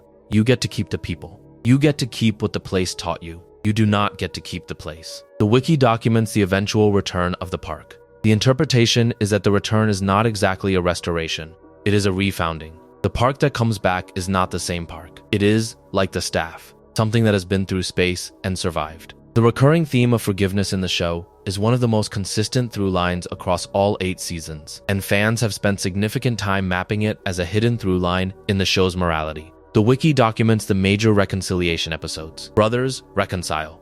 Old friends reconcile. Lovers reconcile. Enemies reach grudging respect. The argument fans make is that forgiveness, in this show, is treated as a more powerful force than victory. Read this way, the show is making a quiet case for forgiveness as the actual cosmic glue that holds its universe together. The interpretation is consistent with how the show stages its biggest emotional moments, with reconciliation often costing more than confrontation. The conspiracy version, which is sharper, is that forgiveness is the show's deepest political position, that the writers were quietly making a case that the only way out of cycles of resentment is the difficult choice to forgive, and that the cosmic war between Pops and Anti-Pops is the largest possible illustration of that case. Pops cannot defeat Anti-Pops by beating him. He can only end the war by, in some sense, accepting him. The show does not call this forgiveness in dialogue. The wiki does not describe it that way. But the structural logic of the finale, of an embrace inside a star, supports the reading. Whatever Pops does at the end is closer to forgiveness than to combat, and it is the only thing that works. The conspiracy that Mordecai and Rigby are the same person, split across 2 bodies, is one of the most fanciful readings in the show's fandom, and the writers have never confirmed or denied it.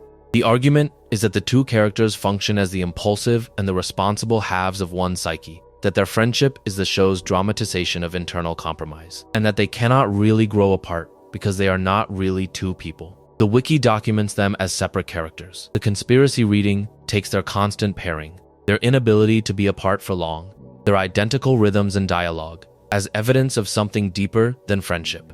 Read this way, every fight between them is a fight inside a single consciousness. Every reconciliation is a moment of integration. The interpretation is consistent with how the show treats their growth. They grow together. They cannot grow apart. The conspiracy version, which is more poetic, is that the show is using their pairing as a model for what it actually feels like to be a person. That we are all conversations between the part of us that wants to slack and the part of us that wants to be good. And that the work of being alive is the slow negotiation between those 2 voices. The show does not say this, but the way Mordecai and Rigby end up, settled, mature, still inseparable in spirit even after they have built separate lives, supports the reading. They were one thing all along. They just spent the show learning what kind of thing. The conspiracy that regular show is, deep down, a show about the difficulty of staying friends with people you grew up with, is one of the most affectionate readings in the fandom, and the writers seem to invite it. The wiki documents the long friendship between Mordecai and Rigby across the entire series. The argument is that the show, behind its cosmic stakes and supernatural threats, is really about whether 2 best friends can grow up without growing apart. Read this way, every cosmic threat is the universe asking them whether they are still each other's first call when something goes wrong. Every monster is a test of loyalty. Every near firing is a measurement of how much they are willing to risk for each other. The interpretation is consistent with how the show treats their reconciliations. They fight, they make up, they never quite leave. The conspiracy version, which is more wistful, is that the show is making a quiet case to its audience that the friendships of your 20s are worth more than they look like they are worth. That the goofy hours you spend with the same person on the same couch playing the same game are the foundation of something you will need later. And that the work of staying friends with someone you have known for that long is itself a kind of cosmic achievement. The show does not narrate any of this, but the way it lingers on small moments of the 2 of them together, the way it stages their friendship as the actual stakes of the series, supports the reading. Everything else is window dressing. Mordecai and Rigby are the show. Their friendship is what the universe was being asked to spare. By the end of the series, it has been spared. The conspiracy about the way the show ends, with everyone scattered into separate adult lives that still connect, is one of the most resonant readings in fan discussion. The wiki documents the time skip and the various adult outcomes. The argument is that the show is making a deliberate point about what success looks like for the kind of people the show has been following. Nobody is famous. Nobody is rich beyond reason. They have lives. They have homes. They have partners. They have small projects. They visit each other. They have not forgotten what they used to be. Read this way, the finale is the show's quiet refusal to define adulthood as anything other than the slow accumulation of small good things. The interpretation is consistent with the show's broader values. The conspiracy version, which is sharper, is that the finale is a deliberate counter-argument to the way other shows of its era ended their characters' arcs. Other shows give their leads cosmic ascension or romantic triumph or career success at scale. Regular show gives its leads ordinary lives. The argument is that this is the actual harder, more honest, more universally available outcome, and that the writers chose it deliberately as a gift to an audience who would mostly grow up to live similar lives. You will not save the universe. You will hold down a job. You will love somebody. You will see your friends a few times a year. The show is saying this is enough. The show is saying this is in fact the thing that was always being saved. A conspiracy worth attending to concerns the show's relationship to slowness and ordinary time, because it is one of the qualities the show is most loved for and one of the qualities that is hardest to explain. The wiki does not document tone. The conspiracy reading is that the show, despite its cosmic stakes, is built at the pace of a long, lazy afternoon. The argument is that every episode contains long, unhurried scenes of characters just being together, that the cosmic confrontations are framed against a backdrop of ordinary park time, and that the show's actual rhythm is the rhythm of people who have time on their hands. Read this way, the show is not really an action comedy. It is a comedy of leisure, with action interrupting at intervals. The interpretation explains why so many people watch the show to fall asleep. It is paced like the kind of evening you have when you do not have to do anything. The conspiracy version, which is more pointed, is that the show is, in its way, defending a kind of unhurried living that contemporary culture has been getting steadily less generous about. The argument is that the staff of the park, by working so unhurriedly, are quietly making the case that lives spent at a sustainable pace are not failures of ambition, but choices of a different kind. The show treats their slowness with affection. The interpretation is that the writers, in their way, were defending leisure as a value. The cosmic threats keep them busy. The afternoons between threats are where the actual lives happen. One last conspiracy worth bringing up is the one about the show's relationship to its own audience, and it is the most tender reading the fandom has produced. The wiki documents the show's reception and its long afterlife in fan communities. The argument is that regular show, more than most animated comedies of its era, knew what it was doing for its audience. The writers understood that they were making a show that 20-somethings would watch in their apartments at midnight, that the cosmic threats would be a kind of dream logic background to the actual emotional work the audience was doing, and that the staff of the park would, for many viewers, become the friends the viewer was wishing they had. Read this way, the show is, in its quiet way, a gift addressed to a particular kind of viewer. The argument is that the writers were thinking about that viewer with care, that they were trying to leave them, at the end of every episode, slightly more able to face their own life than they had been when the episode started. The conspiracy version, which is the most generous reading in the fandom, is that regular show is one of the most patient acts of friendship television produced in its decade, that it sat with its viewers through long evenings and long years of their lives, and that the cosmic stakes were the wrapping paper around a much simpler offering. The offering is the company. The offering is the steady, gentle insistence that the friends you make in your 20s are worth keeping, that the small good days are worth showing up for, that the work of growing up is hard but not lonely. The show does not announce this. The wiki does not document it. But the way the show stays in the memory of the people who loved it, the way they return to it in their 30s and 40s, looking for the same comfort it gave them the first time, supports the reading. It was a love letter all along. That, in the end, is the closest thing to a single thesis that can hold all of these conspiracies together. Whether you read regular show as a workplace comedy with cosmic flourishes, as a religious allegory in disguise, as a portrait of millennial economic precarity, as a meditation on masculine emotional life, as a long argument for forgiveness, as a love letter to its audience, or as some combination of all of those at once, the show seems willing to be read all of those ways without contradicting itself. The conspiracies do not compete. They overlap. The park is a hiding place and a threshold and a community and a job. Pops is a god and a son and a friend and a comedian. Skips is a guardian and a widower and a co-worker. Mordecai is a slacker and a romantic and a young man slowly learning to be present in his own life. The show holds all of this lightly. The wiki documents the canon. The interpretations supply the rest. The space between what the show shows and what it allows you to see is where regular show actually lives. And that brings us to the end of every conspiracy worth telling about regular show. It is a show that started as a slacker comedy about a blue jay and a raccoon, and ended as a cosmic story about love and sacrifice and friendship. And somehow it never felt like it had betrayed itself. It grew the way its characters grew. Slowly, awkwardly, sometimes painfully, always with affection. The conspiracies that have grown up around it are themselves a kind of gift the show gave its audience, an invitation to keep reading it after the credits rolled. You can spend years inside this show. People do. The wiki keeps getting bigger. The forums keep finding new corners of theory. The kindness at the center of it does not go away. It is one of the genuine accomplishments of animated television from its era. A show that did not need to be as careful or as generous as it was, that chose to be those things anyway, and that left behind a body of work that gets quieter and warmer and more interesting the more you sit with it.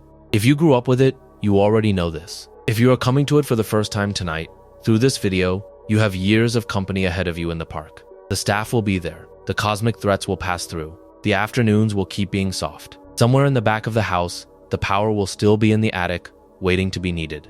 Somewhere in the cottage at the edge of the property, an immortal man will still be skipping rather than walking, because that is what he chose a long time ago, in a moment that decided the rest of his very long life. Somewhere in the mansion at the top of the path, a sweet, slightly senile man with a lollipop-shaped head will still be loving the people around him in a way that is not really comic relief and was never really comic relief in that.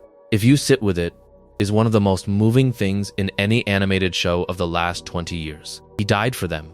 They lived because of it. The wiki documents the death plainly. The show treats it with the dignity it deserves. And the universe of regular show, the one the audience inherits when the credits roll, is one in which a god gave up his life so that 2 slacker birds and a raccoon could finish growing up. That is not a small story. That is the story this show was telling all along, hidden inside the kind of premise that did not look like it could hold a story that big. It held it. It still holds it. Years later, with the show ended and the wiki only growing, it still feels like there are corners of it we have not finished reading. Maybe that is the point. Maybe regular show was always going to be the kind of show you keep returning to, the kind of place that keeps being open for you, the kind of park where the staff still nods at you when you walk through, even if you have not been back in a while. One corner of the fandom has spent significant time on the conspiracy that the various background pieces of pop culture inside the show are not just references but active world building. The argument is that the action figures, the posters, the films within the film, the bands on television in the background, are all part of an alternate pop culture history the show is constructing, and that this alternate history occasionally bleeds into the show's main plots in ways that fans have cataloged. The wiki documents the major fictional bands and franchises that recur. The conspiracy reading is that the show is, behind the scenes, building a complete pop culture ecosystem for its universe, with its own music industry, its own film industry, its own celebrity culture, and that the writers occasionally treat this ecosystem with the same depth they treat the cosmic order. Read this way, the staff of the park live in a world that is recognizably ours in shape, but populated by entirely different cultural objects. And the cosmic disasters that erupt around them are sometimes routed through the cultural objects they grew up loving. The interpretation is consistent with how the show stages its band-based and film-based episodes, with affection and detail. The conspiracy version, which is more elaborate, is that the alternate pop culture is also part of why the show's nostalgia hits so hard. You are not just nostalgic for your own childhood. You are nostalgic for a fictional childhood the show invented and made feel real. The wiki documents the fictional properties. The fan readings keep finding more. The conspiracy that Rigby's slow path to graduating high school in the later seasons is one of the show's most quietly profound arcs is a corner of fan theory worth pausing on. The wiki documents the storyline. Rigby, in his late 20s, finally goes back to finish the high school degree he never completed, and the show treats this with the seriousness it deserves. The argument fans make is that this storyline is, in some sense, the show's clearest single statement about what growing up actually requires. It is not glamorous, it is not cosmic. It is just sitting down with the unfinished work of your younger self and finishing it. Read this way, the high school graduation arc is the show's quiet thesis on shame, on the embarrassment of unfinished work, on the courage it takes to admit you did not finish what you should have finished years ago, and on the relief of finally doing it. The interpretation is consistent with how the show stages Rigby's struggle. He resists, he avoids, he finds excuses, eventually he commits. The conspiracy version, which is sharper, is that this storyline is the show's quiet wisdom about a specific kind of late 20s paralysis, the one where the size of the thing you have been avoiding grows in your head until it feels impossible to start, and the only way out is to start. Rigby graduates. The show treats it as a small triumph. The interpretation is that it is one of the largest triumphs in the entire run. The conspiracy about Mordecai's painting career his eventual life as an artist after the events of the finale, is one of the more tender corners of fan discussion. The wiki documents his outcome in the time skip. The argument is that the show was all along preparing him for this. He paints throughout the series. He cares about art. He has the temperament of someone who would, eventually, find a quiet life of making things. Read this way, the finale's choice to show him as a working painter is the show's quiet thesis on what creative life actually looks like for most of the people who have it. It is not stardom. It is showing up to the work, year after year, with someone you love, in a life you have built. The interpretation is consistent with how the show treats his small artistic moments throughout the series. He doodles, he paints, he cares about how things look. The conspiracy version, which is more pointed, is that the writers of the show were themselves working artists, and that the choice to give Mordecai an artistic life as his outcome was in part a quiet self-portrait. The show is saying, through him, that a life of making things in your own corner of the world is a real life, not a consolation prize, not a smaller version of some other ambition. The wiki documents the outcome. The reading is that the outcome is one of the show's most generous gifts to a particular kind of viewer. If you grew up with the show wanting to make things, you saw your own future in his. The conspiracy that Rigby's eventual family life, his marriage to Eileen, and the implication of children together is the most surprising outcome of the entire series is a small but durable fan reading. The wiki documents the time skip. The argument is that Rigby, of all the main cast, was the one whose growth seemed least possible in the early seasons. He was, in those seasons,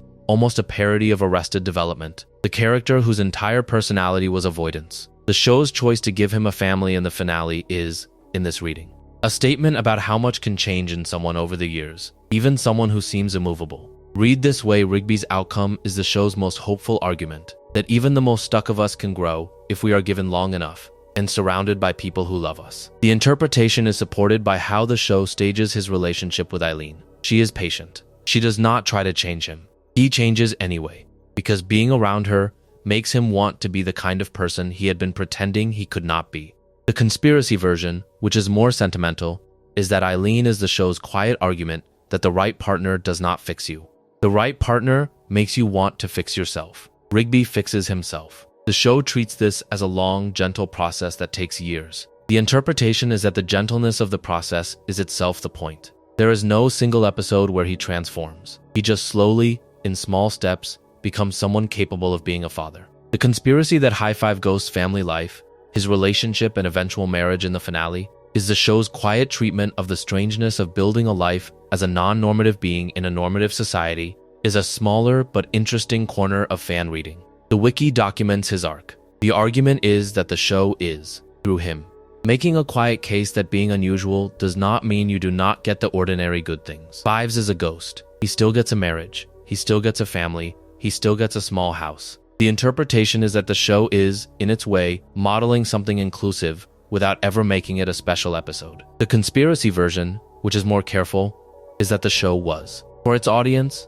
modeling that the kinds of people who do not see themselves in the mainstream cast of most television can still see themselves in a long, loving life. The wiki documents the outcome. The reading is that High Five Ghost's outcome, in this respect, is some of the show's quiet political work. It does not announce itself. It just shows you a ghost who got happy. And the audience gets to see themselves in that, in whatever shape they need to. The conspiracy that the show, in its very last frames, is wishing its audience the same kind of slow good life it has wished its characters is the final reading worth dwelling on. The wiki documents the final frames. The conspiracy reading is that the show is, in its closing image, refusing to be melancholy about its own ending. The argument is that the writers chose a final image that is gentle, ordinary, hopeful, and that this choice is itself a parting message to an audience that had watched the show through what for many of them were difficult years. Read this way, the show is saying, in its last seconds, that the people who watched it for comfort can have the kind of life the staff of the park has. Small, slow,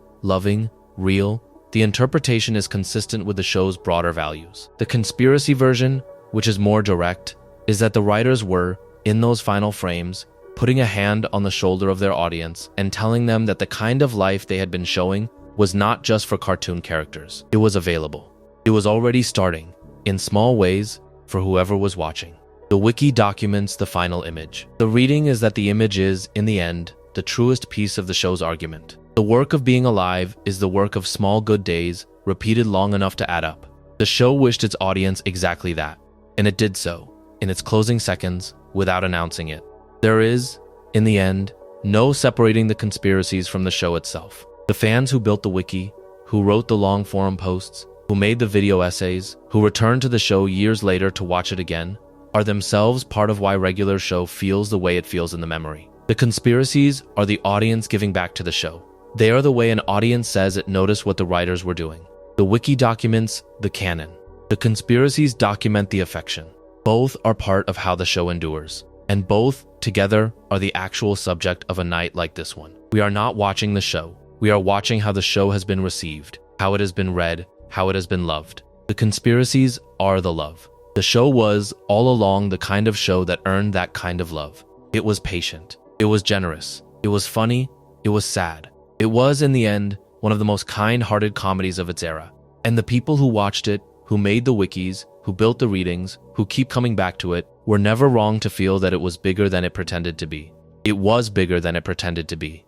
It still is. Regular show ended years ago.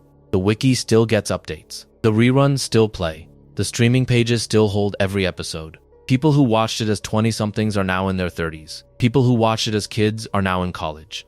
The next wave of viewers is finding it for the first time and starting to build new readings of their own. That is what shows like this do. They keep being open. The park is still there, in the imagination of anybody who wants to walk back into it. The staff is still there. The cosmic threats are still rolling in and getting handled before the credits. The friendships are still slow. The cart still runs out of gas. The afternoons are still soft. The show kept itself in the kind of memory that does not really fade, because the show was always operating on the kind of frequency that makes places stay vivid in the mind years after you have stopped going. If you watched it once, you can still walk back into it. The door is unlocked. The Yeti is still on the porch. So if all of this conspiracy talk has done its job tonight, you are somewhere between awake and asleep by now. You have spent the last couple of hours back in the park. You have remembered things you had not thought about in years. You have noticed things you had not noticed the first time around, and you are ready to drift the rest of the way. That is the version of these videos that works best. The version where the show holds you the way the show used to hold you the first time. The version where the staff is still at the table. The version where the credits never quite roll because you are gone before they get there. Sleep well. Take whatever the park gave you tonight with you. The conspiracies will be here whenever you come back. The wiki will keep updating. The shows will keep playing. And the part of you that loved this show the first time around will keep being one of the better parts of you. Before we close the door on the park for the night, there is one more pocket of conspiracy worth visiting, and it is the smallest and most domestic of all of them. It is the conspiracy about the kitchen of the house Mordecai and Rigby share. The wiki documents the recurring kitchen scenes. The kitchen is small. The fridge is full of things that should not exist. The cabinets contain old artifacts of the various pranks and disasters the staff have been through. The trash overflows. The toaster occasionally produces things other than toast. The conspiracy reading is that the kitchen is the show's most honest portrait of how the staff actually live. That the rest of the house is set dressing, and the kitchen is the truth. The argument is that you can tell everything you need to know about a person by their kitchen, and that the show, by lingering on theirs across the seasons, is offering a quiet and consistent character study. They eat junk. They share food. They argue about leftovers. They have, against all odds, slowly accumulated a kind of domestic intimacy that they would never describe in those terms. Read this way, the kitchen is the place where the show's argument about friendship is most quietly tested and most quietly proved. They keep feeding each other. They keep showing up for each other at the table. The interpretation is supported by how often the show stages important conversations over food, with the kind of casual presence that real intimacy requires. The conspiracy version, which is more affectionate, is that the kitchen is the heart of the show, and that the cosmic stakes outside are only possible because the kitchen inside keeps holding. The wiki documents the meals. The reading is that the meals are some of the most underrated scenes in the entire series. They are where the show breathes. They are where the friendships are made real. There is a final small conspiracy worth flagging, which is the conspiracy about the way the show treats sleep itself. The wiki documents the various dream episodes and sleep-related plots. The argument is that the show, throughout its run, treats sleep as a kind of cosmic threshold, that the dreams the characters have are sometimes literal interventions from elsewhere, and that the staff occasionally cross into worlds during sleep that they would not normally have access to. Read this way the show is, in its quiet way, suggesting that sleep is part of the same network as the rest of its cosmology, that the dreams of ordinary people are themselves one of the ways the cosmic order communicates with the world, and that the staff of the park are simply more aware of this than most. The interpretation is consistent with how the show stages its dream episodes. They are not metaphor. They are negotiated reality. The conspiracy version, which is more soothing, is that the show is also offering its audience a kind of permission. If you have been falling asleep to this video, you have been doing what the show itself often suggests is the most honest thing a person can do. You have been letting the world drift and trusting whatever is on the other side to be gentle. The show is the kind of show that wants that for its audience. The conspiracies in this reading are also there for you to drift into.